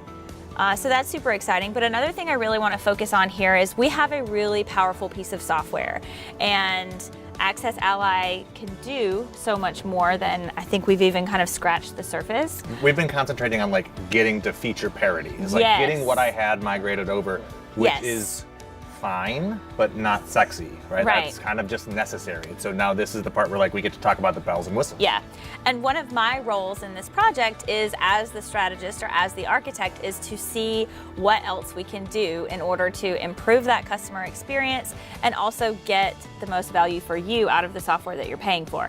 So I have 3 features that I have hand selected from the Access Ally Pro feature set that I want us to talk about, that I think would add a lot of value, again, for your members, for your customers, and also just be a really nice addition to what we've already got going on. This is the ninja-ish, right? Yeah, we're gonna kind of spice it up now. Yeah, so I've mentioned a couple times, I've sort of like avoided like learning too much about it because I wanted to experience it in real time.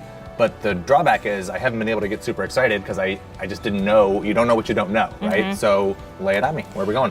Yeah, so I know with a lot of your courses, there's a lot of note taking that might need to happen, or people might be looking for a way to, remember things or jot down things as they're watching a video so that then they can go implement it on their own account. So the private notes section within Access Ally Pro is something that I think would be super valuable for your members, for your students, because it will do just that. It will give them a place to actually be able to record their thoughts, record their notes, and if they had a question for you, I know we don't want to get too, there is already a place for them to ask questions, but you can also set that up for them to email you, and then you can reply directly within your site there. So it's called person notes, private notes? It's called the private notes section. This is in the Progress Ally settings, the Progress Ally section of Access Ally Pro. Okay. And if you go to any of your pages, like any of your membership pages, no, not in the settings. Sorry, that was my bad. In the settings at the bottom of each page is what I meant to say. I don't think we need to set it up. No, we're not. But just that's where you find it. So you have that. You have that available on any page. It has a short code that you add? Super easy. It's like, take your notes here, and then you go pop in that short code that will show, and you can have multiple note sections per page. Does it store for them, like if they come back? It does. Cool. Yeah. And it's specific to that particular member, right? And it's so the way I haven't had anything like this. It is super valuable. I have actually considered giving people like a downloadable worksheet, right? That then they open somewhere else. Yeah. But then you're toggling between tabs, right? And if they don't have multiple monitors, that can be a pain. It's also challenging to update if I need to change the prompt questions on that worksheet and stuff. So this is how you would handle that on the same page that they're consuming the content. People have brought to your attention the concept of wanting to buy your course, but then share it with their team. Yeah. So, all of my course purchases or content has been purchased one license at a time until about 6 months ago, where I had several Infusionsoft certified partners who wanted to buy courses and then distribute them to their customers, and I said, that seems like a no-brainer, but Infusionsoft doesn't handle that very elegantly out of the box. So I built a custom workaround, or had a custom workaround built for me, and I don't love it. So I am personally pretty excited to see what you've got for that one. Awesome. So within Access Ally Pro, under the Progress Ally area, we can actually offer license packages to let somebody buy a course and then have sub-accounts attached to that course. So a business owner can buy 6 licenses, so to speak, and then each of those students would have their own student progress that they would be tracking. If you were doing any kind of quizzes or anything, their own scores particular to that student, Can the person who organized the content see the consumption for the people that they've assigned this to? So if they're onboarding new employees, right, and they know that employee is going to have a relationship with Infusionsoft, they can buy them this course and then also track whether or not they've consumed it. Or I think we're getting there. I don't have anything for quizzes. I'm imagining that's something Access Ally solves for, and this person can see quiz results and stuff for their employees. Yes. Or their customers, or whoever they give this course access to. Right, and I think and I'll be honest, this is a new feature, right? So it is one that I don't have a lot of personal experience with, but I know we'll figure it out. The functionality is massive. So needless to say, there's a lot of really cool things with the licensing that I think you'll really specifically I can see that benefit being a from. home run for me, and definitely something I didn't have. What are there any other features you want to highlight that I am not aware of that you think will serve me? Yeah, so there's one more that I think will totally bring all of this together too. That's the quizzes functionality. Yeah.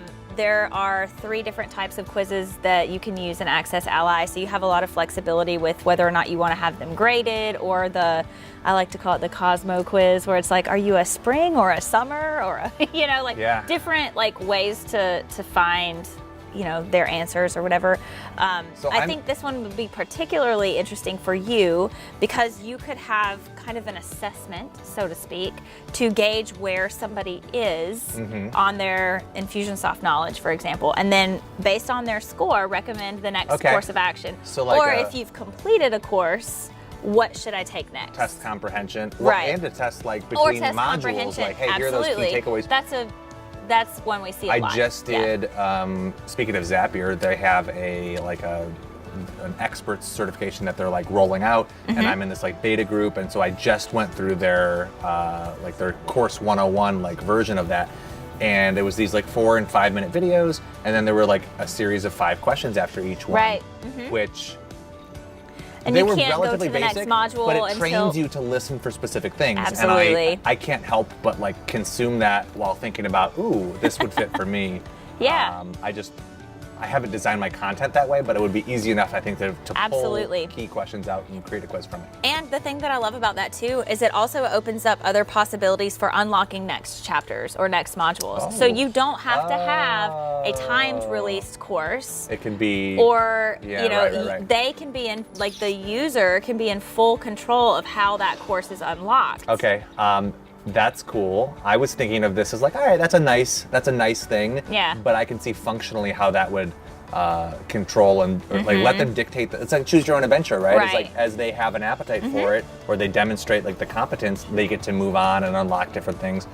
That's a really all right. So I think I mentioned the other day that I'm not in love with my 90-day expiration. Yeah. Right? I have an expiration policy on my courses, and it's been fine, and for some people it's a good fit, but for other people they kind of give me pushback about it. So I have been looking for a way, rather than removing your access if you don't do something, right? Who am I to take away their shit, right? Yeah. I've been thinking, is there a way for me to incentivize them and reward them? And quizzes is the answer, right? If you don't get the next thing until you watch it, right? Or you don't get the bonuses until you consume it. That's a good way to offer incentive for people to get in there and roll up their sleeves. Because that's my fear with online education. It's so easy to just say, oh, I'll get to that course eventually. Yeah. And we've seen for a long time a 30-day money back guarantee, but you have to turn in you have to show your work essentially. Well, this is kind of a variation of that I think is even better. Okay, cool. I need to spend some time with this. I can definitely see the potential where that might fit. I like your idea, an assessment to help people gauge their how basic do they need to start or where they should pick up. I also wonder if there's I have a blog post from a couple years ago. It's what Infusionsoft user type are you? Are you hands-on? Yes. Are you hands-off? So or are you hand-holding? And this that could would help be a people personality quiz. Yeah, Yes. Answer a few questions about your what you perceive your relationship with Infusionsoft to be, or what you want it to be. And because for people who are going to hire someone out, I believe they should have a baseline level of confidence and understanding. I think everyone should, so that they feel they're not being taken advantage of. They know what's possible, but that doesn't mean they need to be an expert. That doesn't mean they need to go all the way down the rabbit hole and see behind the curtain. They just need to know enough to know what's realistic. Cool. Yeah. Break. Right. That's the future of Monkeypod. I believe is not providing course content to the end user in a one-to-one transaction, but providing it to people who serve small business owners so that they can offer it, so that it's a tool that they can offer with their service offering. That, I believe, is the future of Monkeypod. And if Access Ally can help streamline that or enable that without the need for a bunch of custom code workaround, duct tape and spit kind of solutions, which is kind of what I've been relying on, then that to me is just a massive win and sigh of relief, a literal sigh of relief. I can feel the weight lifting off me as I even talk about it. As if that didn't justify the tool selection enough, just the idea of doing quizzes makes so much sense for, not just my business, but anyone who does e-learning, right? I have sort of, and I didn't realize it until today, I have sort of downplayed the value that those would provide. I didn't have an easy way to do it. And so when something feels technical or feels hard, you tell yourself it's not that important, and you make reasons to prioritize other things. And so now my excuses are gone because I have access to those tools, and it's a feature that is built in. It's just a matter of, when do I decide to play that card, or when do I pull that lever? And so it has given me the permission to visualize where that would fit in my business and how it could serve my customers. And I'm pretty jacked up about that.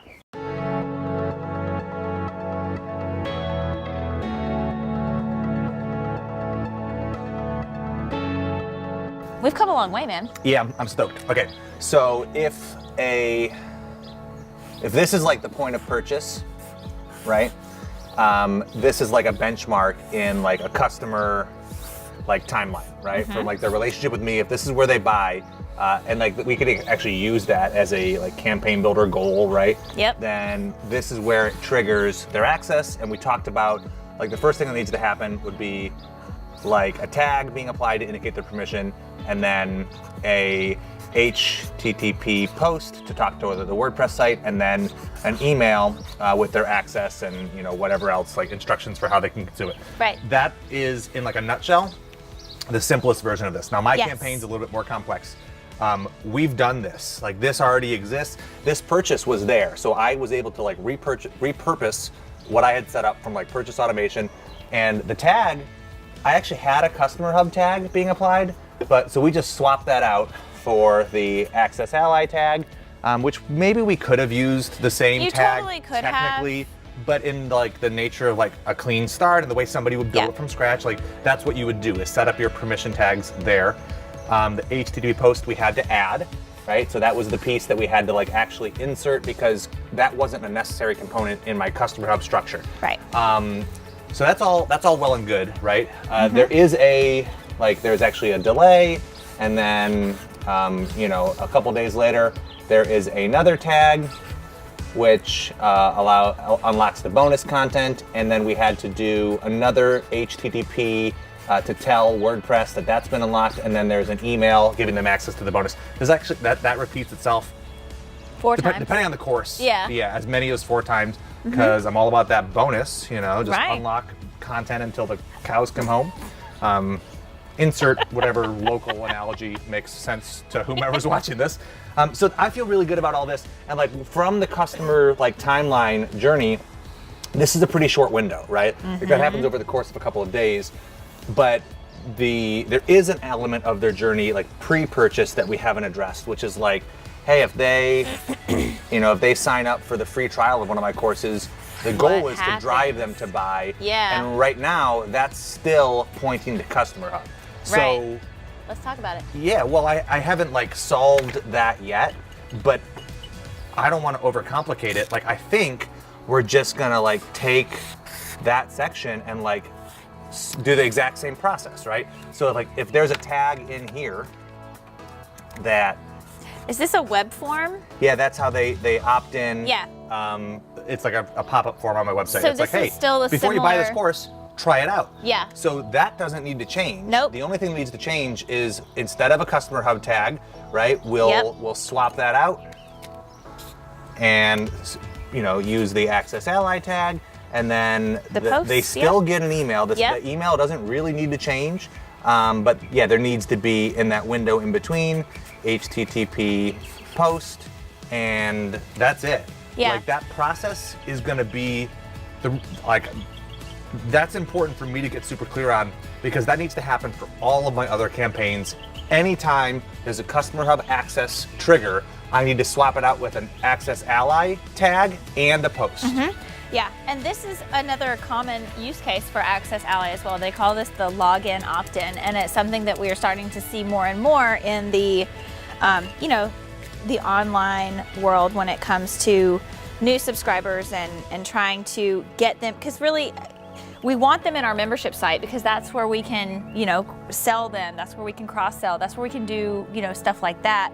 When they see their dashboard and they see, oh, I've got these grayed out courses, let me go check those out. Yeah, it creates like a little, intrigue, a little exclusivity. Like, what's that? Yeah. So this is a totally normal concept that Access Ally solves really well. Okay, the last piece, well, I can't say last piece because there might be something that we haven't predicted. Right. But is the actual email needs to link them to the new site. Yeah. Now. Oh, do you do auto login links?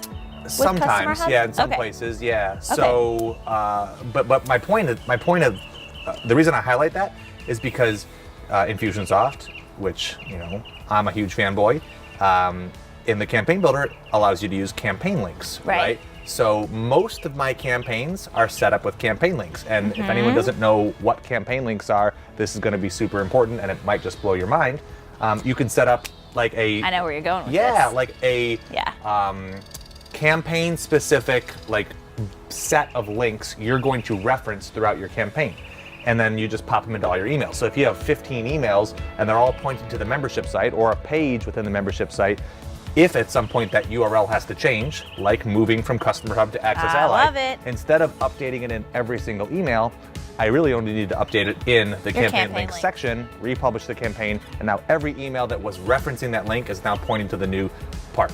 Yeah. Now, I'm not ready to do that today. No, yeah, right? We're not there but yet. That gives me a lot of, it sets my anxiety at ease with regards to that transition process because I'm not worried about having orphaned emails that I miss one and it's still pointing to the old one, but then the next email is pointing to the new one. Because if they're all using campaign links, you can manage them from a central location and you remove that opportunity for human error.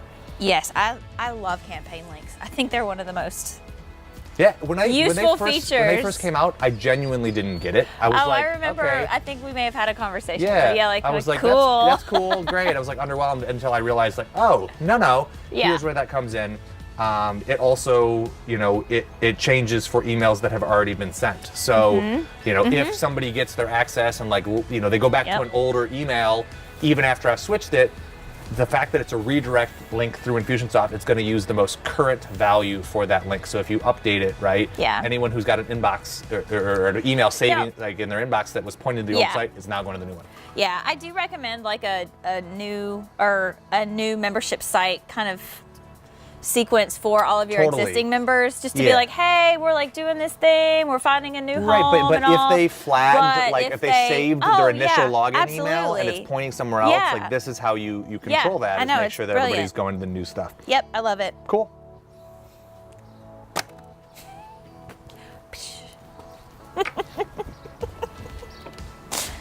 That's all she wrote.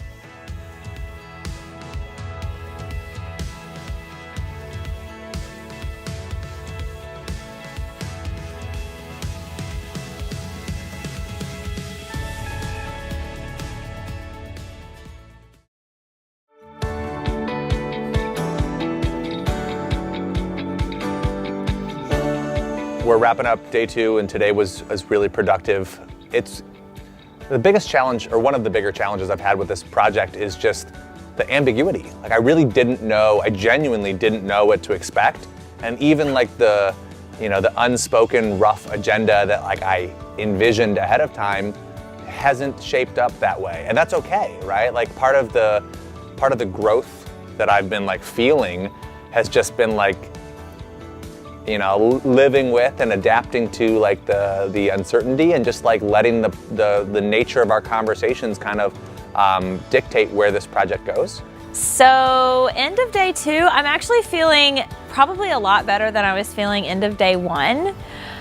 Just because, I came out of day 1, I was really excited. And then, like I said, we had some reaction stuff that was a little different than anticipated, I think. But at the end of today, I feel like things have really come together, and we've kind of been able to see the fruits of our labor, so to speak. And that is really exciting. And that gets me probably even more excited than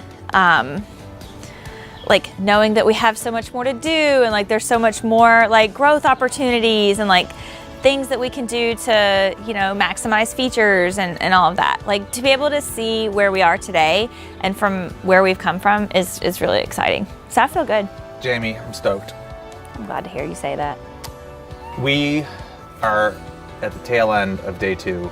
I'm more aware of my own internal growth than I had expected. So this is challenging me, and it's in like all the best ways, right? So let's talk about there's a lot left, and like that has been like an underlying tone is like everything that I have like asked or touched on.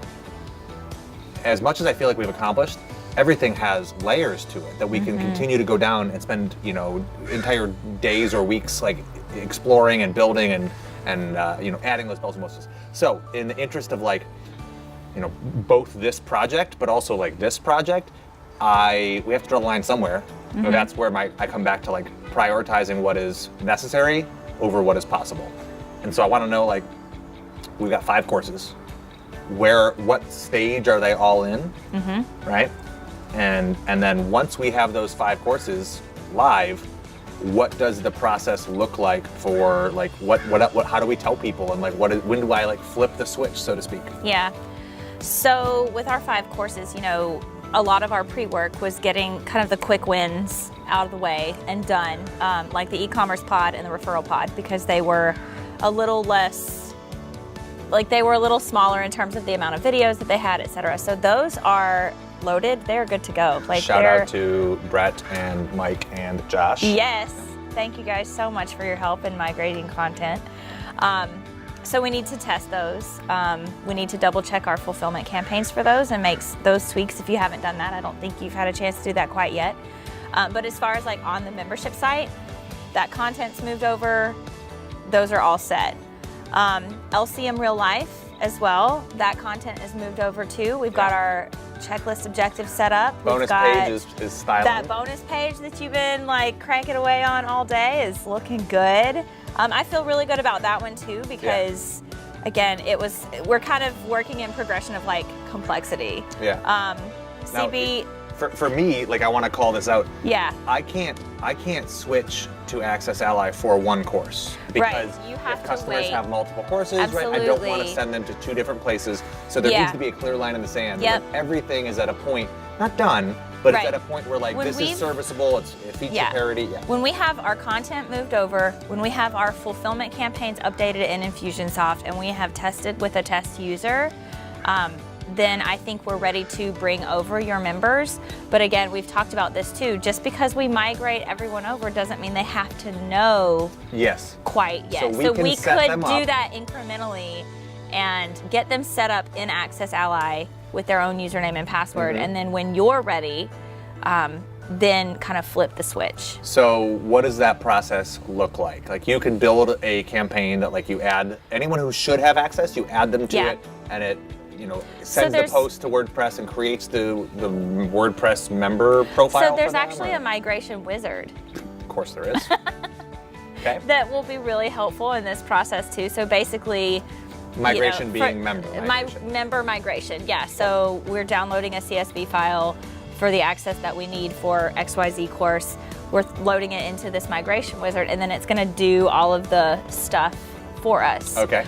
Just like with anything, right? I could tell like my OG members about it first, and like let them get in there, work out, poke around, like see explore. what you see. If there's any kind of things that might make this easier to navigate, or things we haven't thought about. Now, I don't have like a massive list, but for somebody doing like tens or hundreds of thousands of contacts, like that could be really like it's a big deal. We've migrated over some pretty hefty sites, over at Simplicity, and it can get. It's something you don't want to rush, and it's something that you want to do really intentionally. Don't try to be building your campaign and get to that point and then move your members over. I imagine similarly to how like people see and struggle with Infusionsoft in some ways. Like it's just like everything has its own learning curve, and it's humanizing me. As we all know, Greg is amazing, and I was truly honored to be a part of this project in the capacity that I'm able to be in. But when we started this project, it was definitely like hey, let's build this membership site for you, and let's see all of the changes that are going to occur on my site and with my software and all of that. But what it's actually turned into is more of a transformation of him as a business owner and his thought process of how he's delivering content, how he's delivering value, and I think more importantly, being able to zoom in on those changes from him, like internally, has been really special to watch, because it's something that I see that's probably not talked about enough. I mean, especially in our community, we talk a lot about cool new software and cool new things that we can do, and login, opt-in, this and that, or like new ways to feature content. But what we really don't kind of take a minute and realize is that it's really important to kind of track our progress or track our growth as a business owner or as an individual. So it's been cool to watch kind of the internal transformation happen with Greg, because I think he did come in with his own set of expectations, and I don't think he was maybe ready for, or he wasn't expecting those internal transformations probably as much as I think they've kind of happened. So that's been another really cool part of this whole process too. Yeah. Let's talk a little bit about just like the toolbox we've selected, why we've selected these tools, and like the role they play in this journey. Okay. So I think it makes sense to start with Infusionsoft, which is like not only my CRM, but it's the marketing automation center.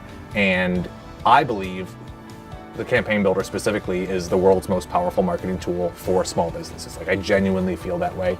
Now the learning curve is a different story, but like once you like get comfortable with Infusionsoft or work with somebody who is comfortable, it's irreplaceable, right? Mm-hmm. And I wouldn't be able to do the things I do with Monkeypod without knowing that Infusionsoft is like nurturing leads for me and capturing leads for me and like processing orders for me literally while I sleep or while I'm taking a 3-week road trip with my girlfriend around, Canada.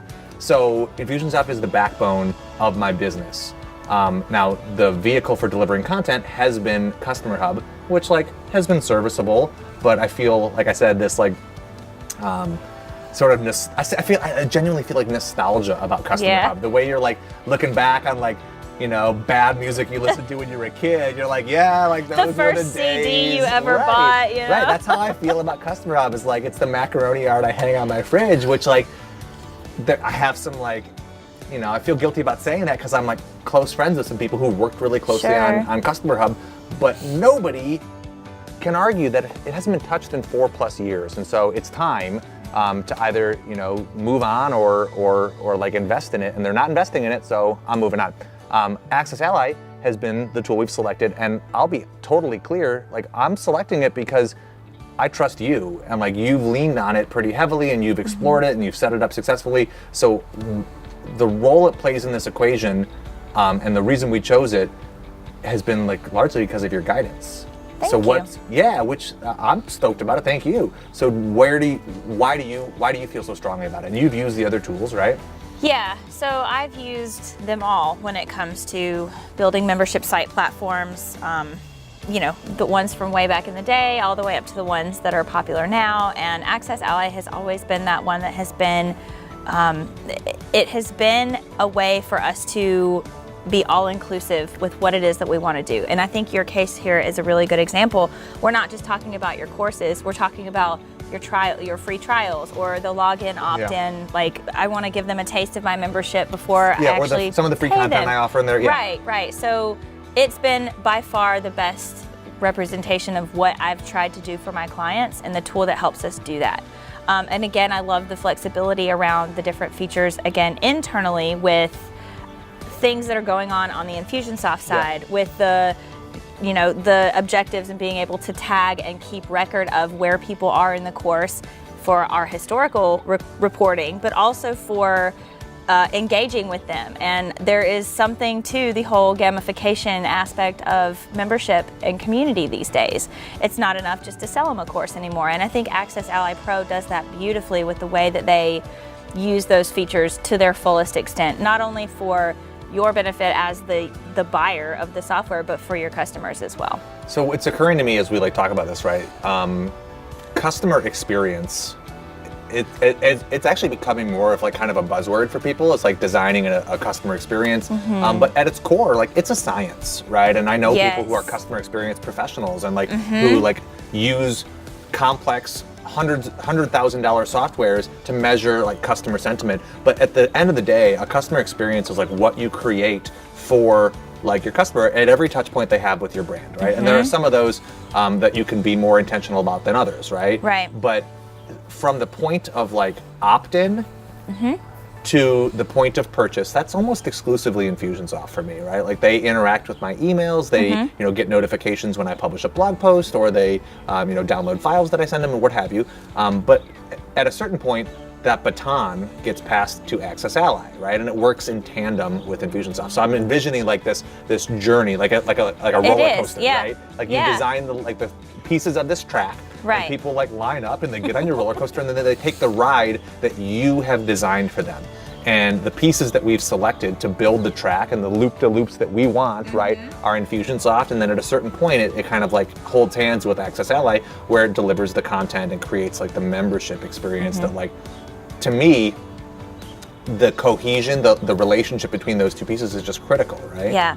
Well, I know we've had conversations before about like a multi-layered approach to marketing. Multi-channel. Or multi-channel, same thing, and I think, again, this is one of those times where it's also really evident here. Like they can be on the membership site and be interacting over there, but then their emails are also, kind of corresponding with what they're doing over there too. So it gives you just another way to, kind of reach them at the right time in their specific journey. For any business owner, right, like have the discipline to challenge, give yourself the agency to challenge the way you have done things. Just once a year. That's huge. Once a year. Go back and ask, why 3 days? Basic to baller. Why do I do it this way? This is basic to baller right here for you.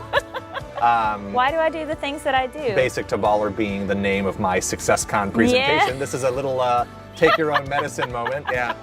That I helped you name. You did, yeah. So, okay.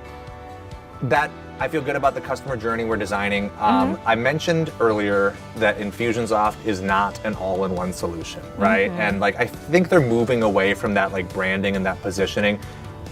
I want to be abundantly clear. Freaking love Infusionsoft. Couldn't do what I do without it. I have helped countless users who are rushing away from other softwares because it doesn't do the things that Infusionsoft does, and oftentimes coming back to Infusionsoft after trying something else. However, because it's not an all-in-one solution, you have to pick the things that like help bridge those gaps. Yeah. And one of the best, hands down, one of the best tools in the marketplace that extends the power of Infusionsoft is PlusThis. I use PlusThis, and I'll be totally transparent. I probably just scratched the surface on it. Like anything, it's like you use it with whatever you bought it for, and sometimes you don't go explore all the rest of the stuff that it does. So we've talked a lot in this project about using it for video triggers. I also use Wistia. Wistia is my video hosting, but we wrap that Wistia embed code in PlusThis tracking, and it allows me to tell Infusionsoft, hey, Jamie watched 30 seconds of this video and triggered automated follow-up or stop reminders or what have you. So that's been critical. There are lots of tools that help extend the power of Infusionsoft, but PlusThis is certainly one of the most robust, most versatile. We sat down like with the intention of like migrating, and as this idea started to formulate, we thought, hey, this would be cool if we made a piece of content. It would be cool if we recorded this, and like maybe it's a mini series, maybe it's a documentary, maybe it's shareable snippets or whatever. But the truth is, like, I'm a regular solopreneur running a small business from my backyard, right? Like I don't have a huge budget for a passion project like this. Right. And so I realized we're going to be showcasing some tools that I freaking love. And that's Infusionsoft, Access Ally, and PlusThis. And so I reached out to those guys and I said, hey, can you sponsor? Are you interested in sponsoring this project? Here's my vision for it. I don't know how it'll, show up. I don't know what it'll turn into. I'm a nice guy. Totally, right. And all three agreed to sponsor. And so I'm incredibly appreciative that we're able to do this and we're able to be here, and it wouldn't, this content, I don't know who it's impacting or what it's turned into, but it wouldn't have happened without sponsorship from those three companies. So whether or not you end up using that software or taking a look at it, the fact that they're willing to support the community and like drive small business growth through hopefully valuable content, I think just speaks a lot about the character behind those organizations. I agree. Yeah, there are 3 of my favorite softwares that I use for clients literally just about every day. Does this feel a little like an infomercial? I mean, we can stop. No, like it just feels. I feel. I think expressing gratitude, though, I am really grateful for, especially since. Right, and I don't think it's disingenuous, because the truth is this project was going to happen either way. We just wouldn't have shared the recording. We wouldn't have been able to share the recording without their help. Like, it's about us wanting to impact more people, and to come together to make a bigger impact. 100%. Like, you and I could have sat here and you could have wrote a blog post about our experience over, this whole project or whatever, and that would have been cool and fine, but I think that there's a message here that's really important for small business owners to really take to heart, and especially seeing it from this perspective is a unique experience that, who knows, may not ever happen again. Yeah. I haven't seen anything like it. I haven't either. And either. I know that I'm the type of person where I would have devoured something like this, in preparation for this project. And so I guess that's my hope for the role that it plays. Me too.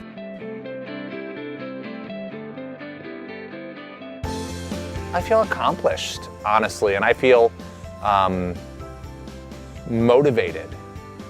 There's been several points where I want to roll up my sleeves and dig into something. I want to really sit down and put on my headset and just get into it. Yes, thank you.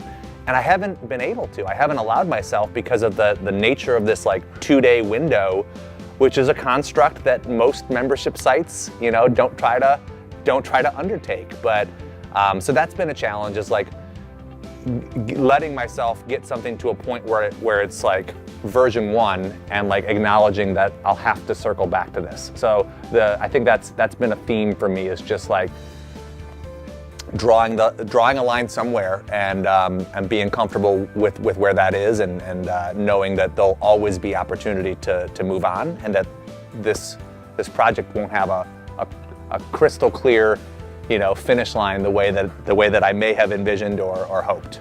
So I know that it may be tempting, if you're watching this, to feel a little disconnected, maybe. I can't do that because it's too, I don't know if I'm going to be able to use all of those software features, or I don't know if I'm going to be able, my version 1 might just be a video on a page or something like that for the course that I want to put out.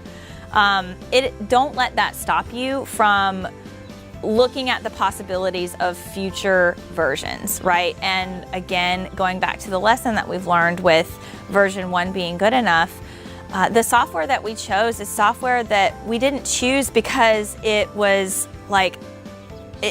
because we could do all the things. We chose it because it was a starting point for us to grow. Greg doesn't even know all of the features that he's going to use yet, but he's confident that the software that we chose will be able to provide that for him. So I know that there's a lot of talk about, other software platforms, whether you're going on a platform like Teachable or Kajabi or something that is probably easier in the short term to implement and probably faster to get your stuff out there.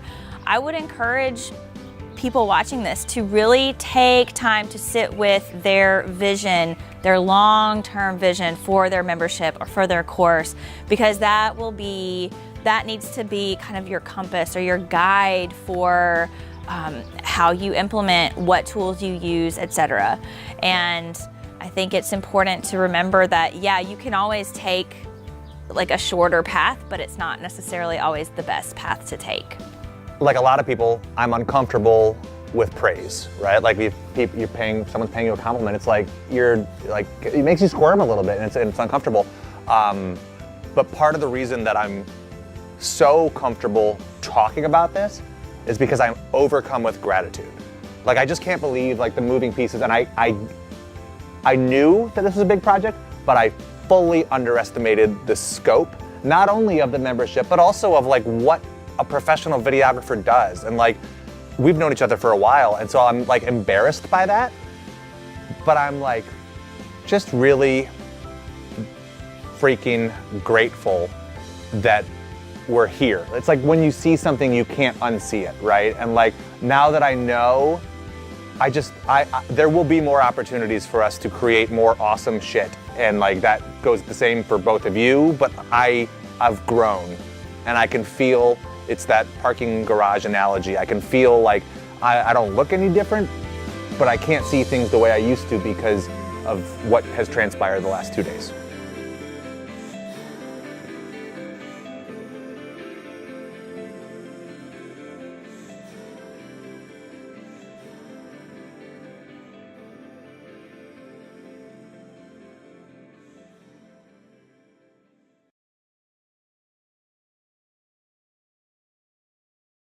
So it's been almost exactly 2 months since we did the on-site here in my backyard, the initial kind of bulk of the membership migration project, which at times has caused me some anxiety, some frustration, but the deadline was kind of arbitrary. I set it because I wanted something on the calendar to like work from, and I realize now that I was uninformed and I had some misaligned expectations as to what it would take to A, build a membership site, but also to B, do it in the time frame that I had originally estimated. So I'm not beating myself up for being a little bit behind schedule, and if you are watching this, I guess the lesson there is that things generally take a little longer than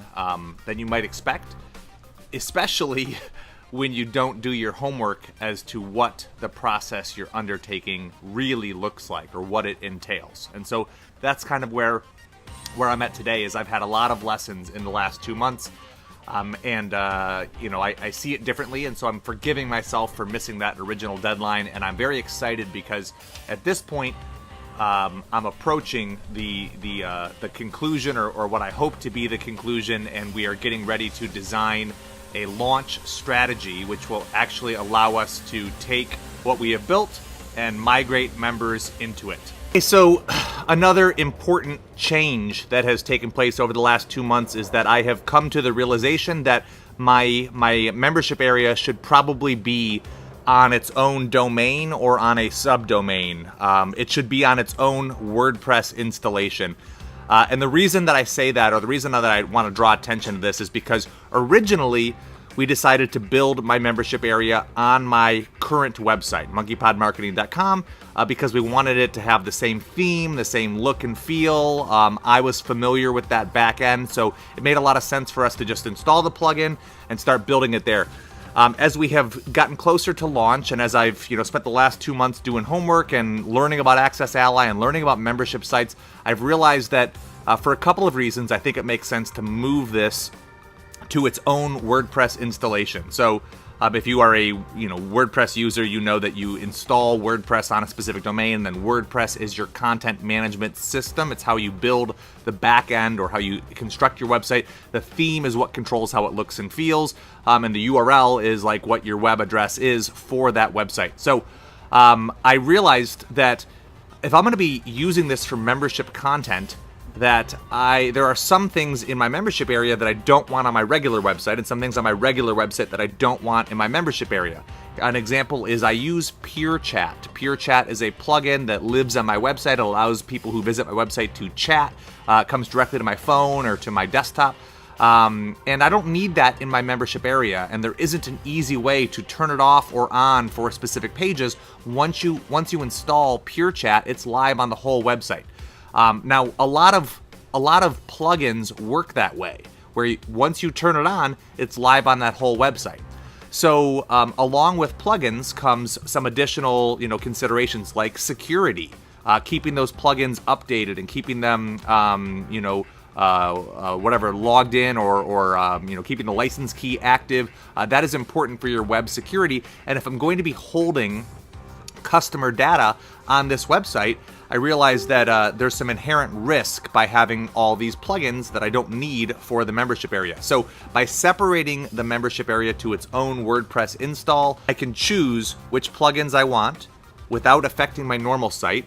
I can also keep the data of the customers on its own server, its own WordPress install, so that if my regular website goes down, my membership site doesn't. If my membership site goes down, my regular website doesn't, right? So as I've been reading and learning about the membership area, I just feel like the benefits of keeping it separate probably outweigh the design or the simplicity of keeping it together. I made the decision recently. I'm getting close to launch here, and I thought, rather than launch it and then try to move it later, I'll just tackle it now. It makes more sense to move it, and that way it's on its own WordPress installation, and I have them separate. I don't have to worry about that being a transition that I do with live members at some point. Okay, so today is August 3rd, and we are officially live on the new membership site. So we launched this week, and it's been launching in phases to different segments of my audience. So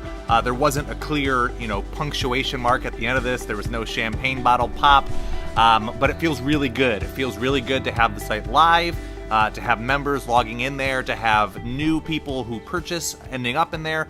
And I wanted to just pause for a moment to celebrate that fact that we are at the actual live conclusion to this project, but also to kind of recap what has happened over the last week and what the process of launching looked like, and the things that surprised me along the way.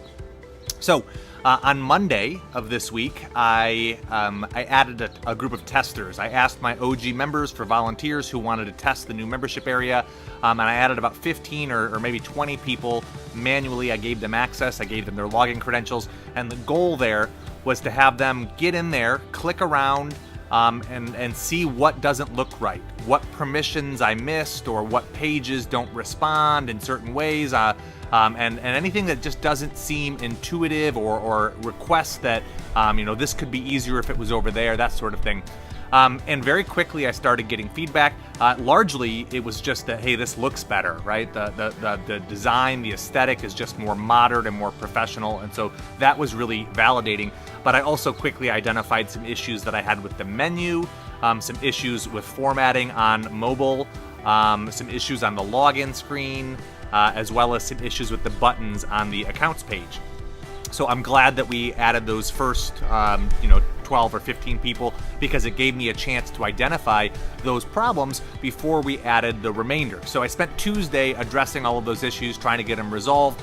The issue with the permissions was because I set up new permissions for Access Ally, but the people who I added still had their Customer Hub permissions. So they had the old tags, right? Anyone new who buys that course would be getting the new tags and wouldn't have any issues, but I hadn't retroactively applied the Access Ally tags to the people who had Customer Hub, and so I had to update that and just make sure that people who have the content already, their existing permissions will work in the new membership environment as well. I was really glad that I had that opportunity to fix that before I had a whole bunch of people in there.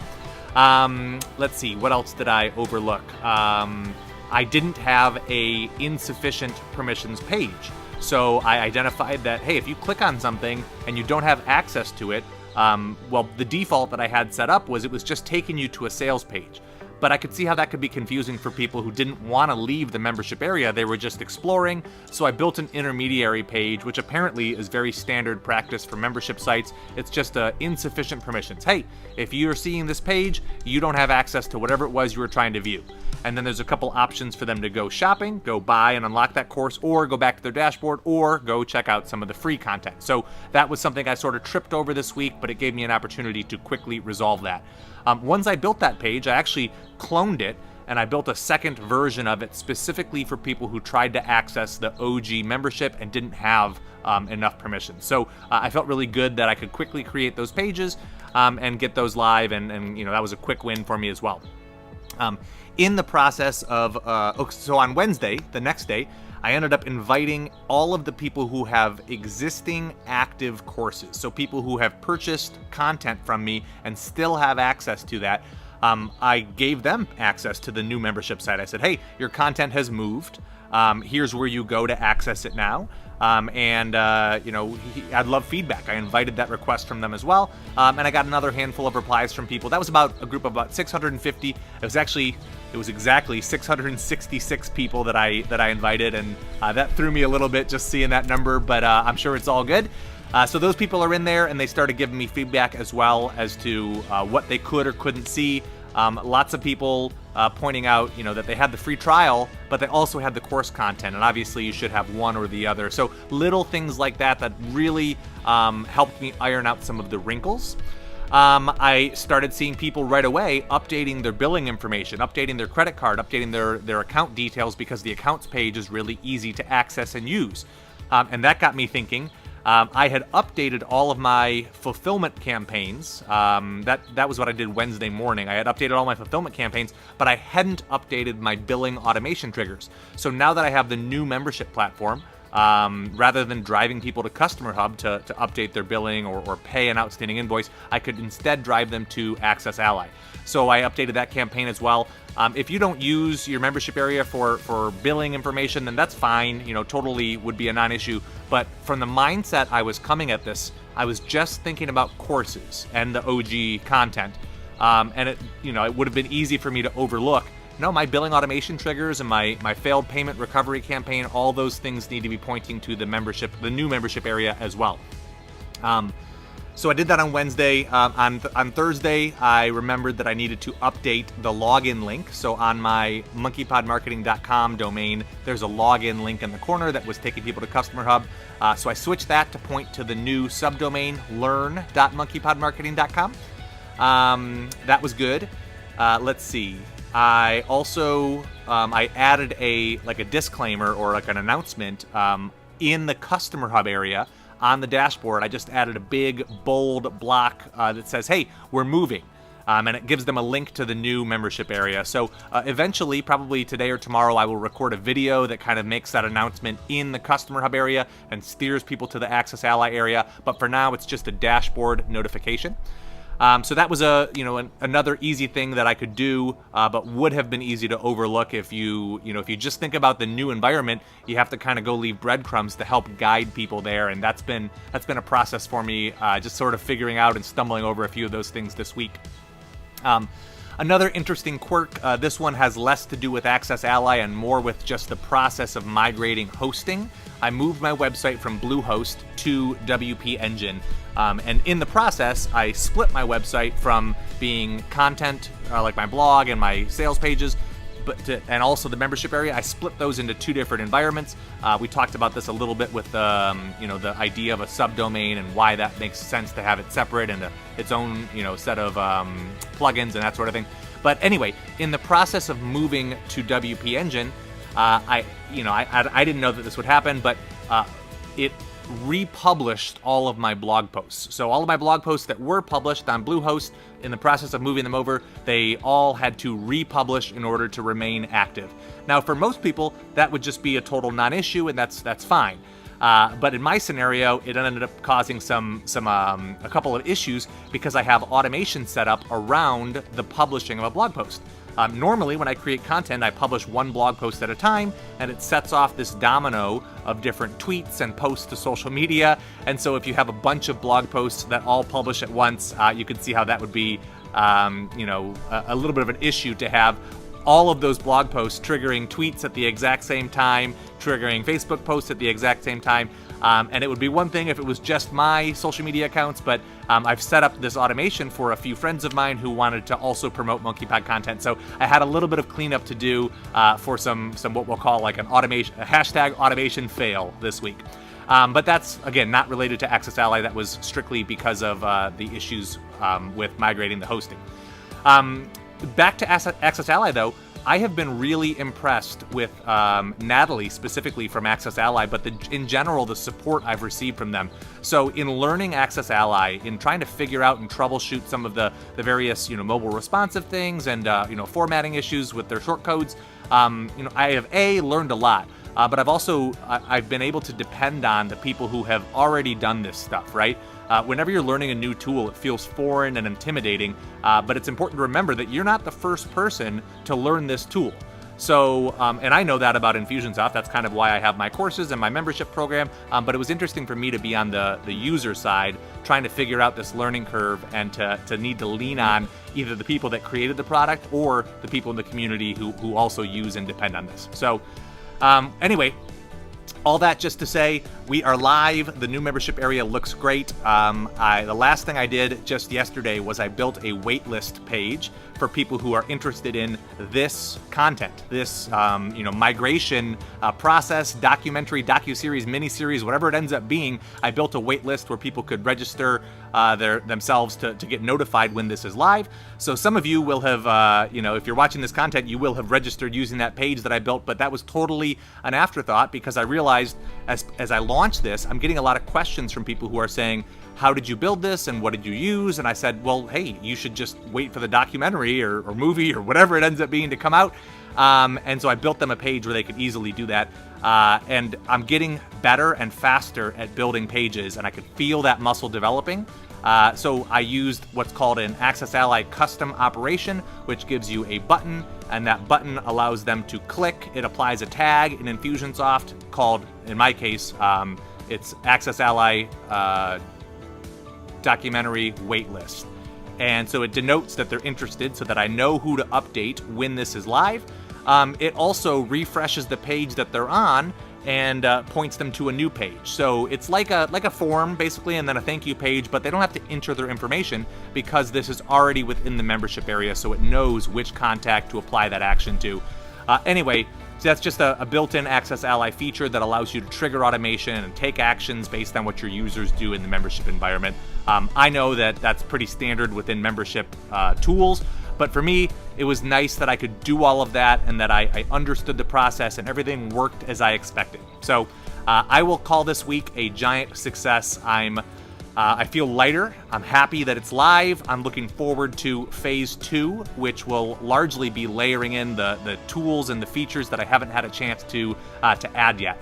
The first version of this membership site was very focused on, I didn't realize it initially, but along the way I figured out this was focused on just getting things live, getting the content migrated over, getting the feature parity, and then phase 2 or phase 3 or 4 or whatever it ends up being will be kind of layering in some of the more advanced stuff that Access Ally and Progress Ally allow me to do, like quizzes and certificates and user notes and stuff like that. So I'm looking forward to it, but thank you for following along and for your interest in this journey. Okay, so let's do a little compare and contrast. We've got the login screen here for Customer Hub and the login screen here for Access Ally. You can see we decided to change the look and feel. Access Ally just had a few more options, and the Customer Hub login screen was never really intentional. It was just like, hey, this is as good as I can get it without a lot of custom work. So I was able to clean things up a little bit here, and I actually like it a little bit better, with the exception of the 2 different logos, which I'll probably change over time. So let's log in on Customer Hub. And this is the Customer Hub home screen. You can see I've got a welcome video.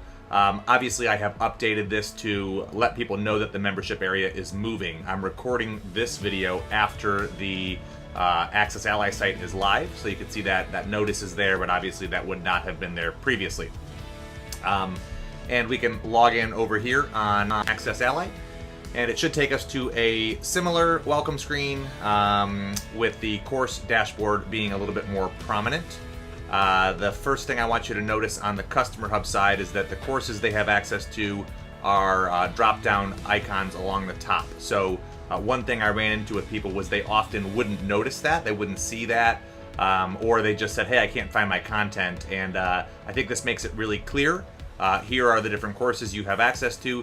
The contact that I am logged in as actually has access to all of them. So that's why they're all in color here. You can also see that I've added a Progress Ally feature to indicate how much of each course they have completed. So as they check different things off, that percentage kind of tracks their progress and incentivizes them to go back or mark something as complete.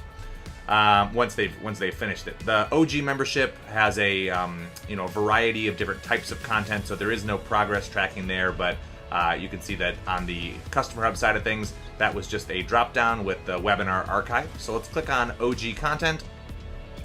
The videos as they were unlocked happened like this. So the first one, and then the second one, and the third one, and the fourth one, and they just sort of stacked there. So in Access Ally, the OG membership has a little bit of a different organization. There's a welcome video, then I have the campaign breakdowns and the webinar archive, a couple of FAQ style questions, and a link out to the Monkeypod Grove, which I did not have over here in Customer Hub, just because it wasn't easy to do.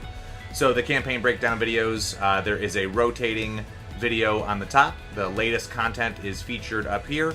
And then down below, as videos are unlocked, these different tiles turn over and kind of fill in, so they do have a record or an archive of all of those videos.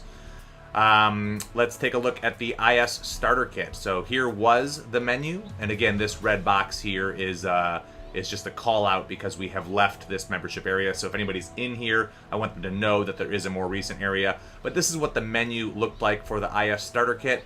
Let's go ahead and check out the menu on the IS Starter Kit here. You can see I actually used the same graphics. Well, I have used the same graphics for now. So the same images. There we go. Green, orange, brown, gold, teal, course agenda, and of course progress tracking, which is a benefit of using Progress Ally in conjunction with Access Ally. It didn't have any sort of checkbox or any sort of progress tracking in Customer Hub. So if we look at the actual green modules, they are arranged in, there's 9 of them in this section, and they're arranged just as tiles here, thumbnails that people can hover over and play. And I think it's actually pretty similar, but definitely a lot cleaner in the Access Ally version of this page. So I've given a description to each video so they know what question it's answering.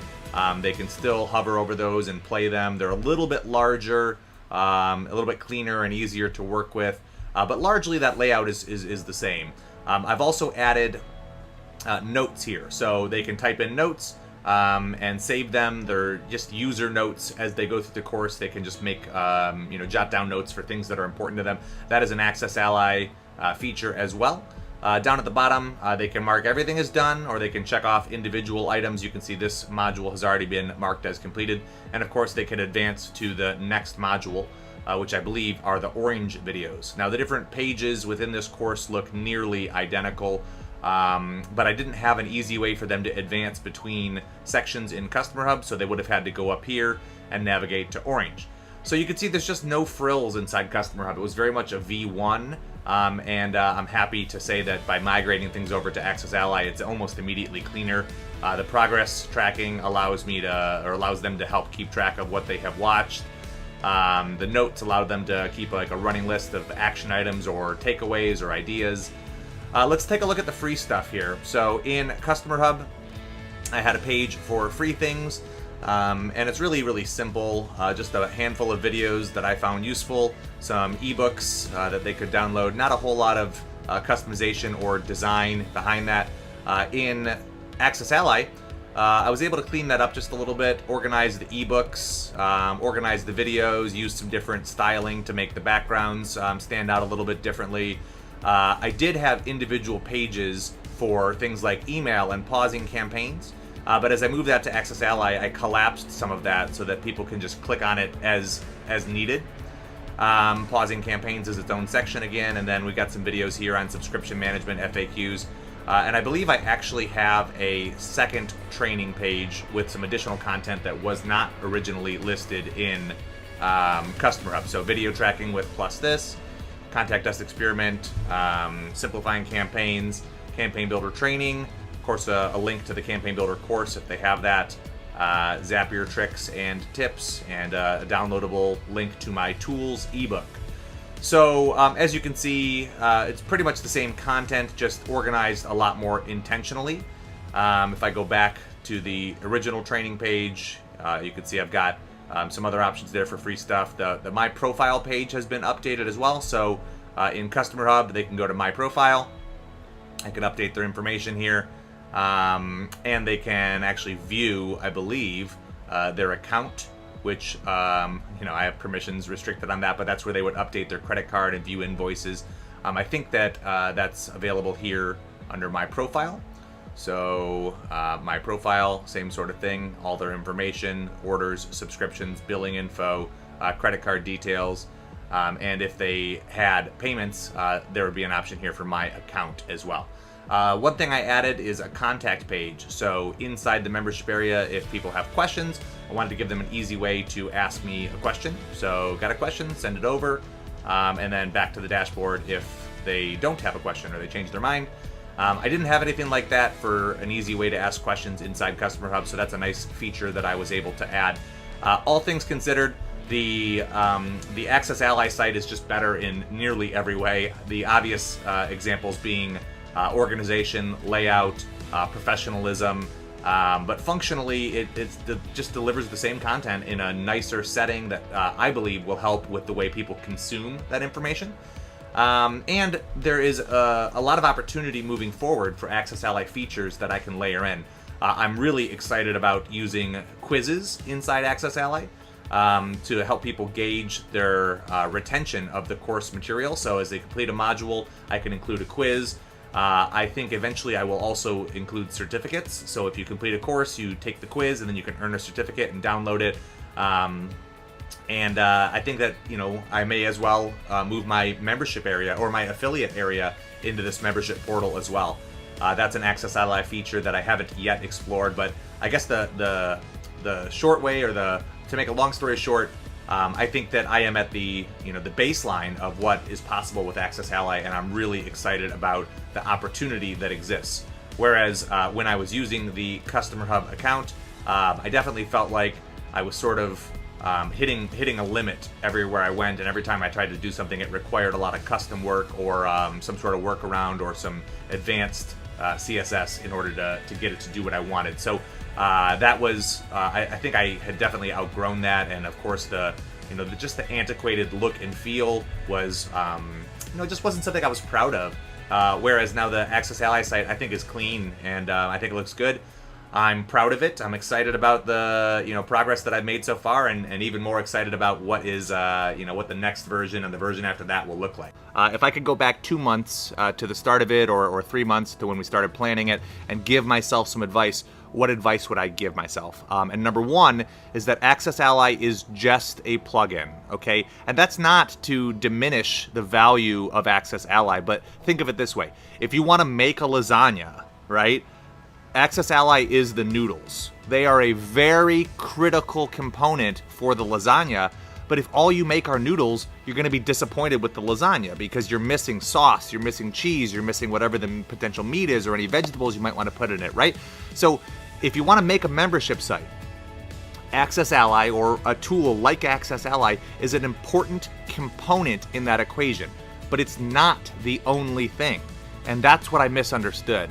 I really thought once we install Access Ally, it's gonna, make the website look better, more professional, more polished, sexier, right? I assumed that because I have seen beautiful websites built on Access Ally, I assumed that Access Ally made your website beautiful, and that's not the case. Access Ally controls permissions on a page-by-page basis, or allows you to hide certain segments of content within the page. There's a lot of benefit to a tool like Access Ally, but it's a part of the entire equation and not the whole thing. And that is not something I understood from the onset here. So because of my misunderstanding, it's actually caused a fair amount of frustration for me on this project. Jamie said, I'm going to help you get this plugin set up. I'm going to help it get installed. I'm going to help your content get migrated over. And she did all of those things. What I have been impressed by is the volume of work that I have had to do after her involvement. So she did all the things that she said she would do, but the challenge is that my expectation was that she would do the majority of the work. Just because I didn't know what else there was. I didn't know how much there was to this project. And so once she had done the things that she said she would do, I was actually initially pretty underwhelmed, and that's not a criticism of Jamie. She did the things that she had set out to do and the things that she's best at. I misunderstood what that meant with regard to the whole project. So I would say that 20% of this project has been that initial setup, right? Just getting things installed, getting the content over. The other 80% has been designing the pages, thinking through how I want them to link together, going over the actual site architecture and redesigning the way I have the content laid out, because Customer Hub was very much a V1. I just put things in there so that they would be in there. So in transitioning it to Access Ally, it forced me to analyze, why are they laid out this way? And how should the courses be laid out? And should I be using video tracking? And if so, what will this reporting tell me?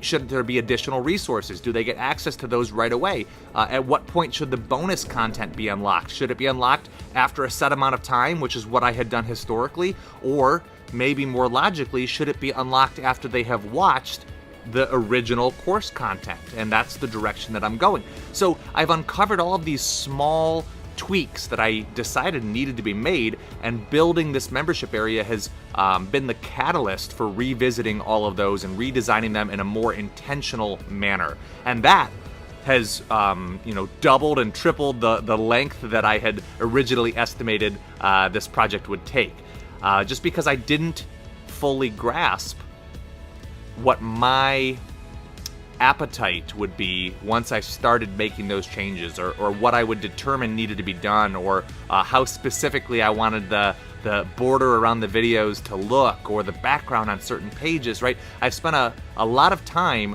with things pertaining to this membership area that have nothing to do with Access Ally. And I think that if you're building a membership site, it's important to remember that in the grand scheme and the equation of your membership area, the plugin that you choose, Access Ally or something else, is a part of that. And just keeping it within the perspective of the whole project has been an important theme and lesson and reminder for me, because like I said, my frustration as it pertains to this project has kind of ebbed and flowed. I have definitely experienced some milestones where I felt like I should celebrate, and things that were big achievements, but I have spent a lot of time doing things I didn't predict I would be doing, and from the design aspect, or as simple as restructuring my campaigns and cleaning up some copy that hadn't been updated in 2 years, just because I was in there updating the links. So I wanted to be clear about that, because this membership started as a long overdue upgrade, but it has turned into more of a journey, a cathartic experience, and one that I can feel stretching me. I can feel myself developing a new understanding and appreciation for membership areas in general, and the people who build them, the people who design them, all of the things that go into a successful recipe. I took for granted what it meant to build a membership area. In fact, I can think of times in the past where I've said, "Oh yeah, you need a membership area," or just build a membership area. I laugh now, because I have a profound appreciation for what it means, and I'll use those phrases more judiciously in the future.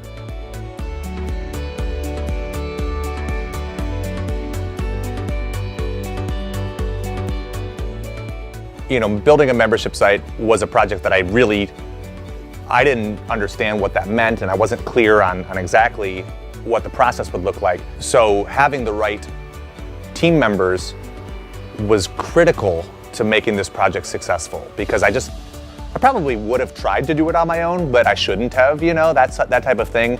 The ego in me and the entrepreneur in me would have told myself, like, yeah, you can figure your way through this.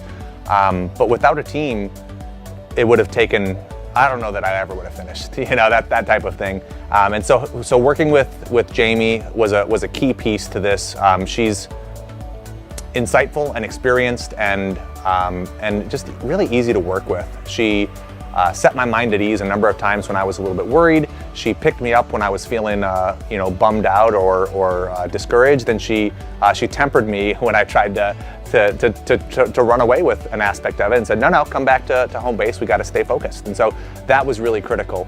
So we wouldn't have been able to handle the technical implementation, just the sheer volume of content that needed to be moved over without Josh and Michael and remotely Brett all contributing. So that just gave me a lot of confidence that we weren't in this alone, and we weren't up against an insurmountable amount of work without a team behind us, and that it was really inspiring, and gave me I guess the freedom to focus on maybe the things that were a better use of my vision, because it is my company and my content, and so it gave me some time to focus on the leadership for this project rather than while knowing that the details were being taken care of.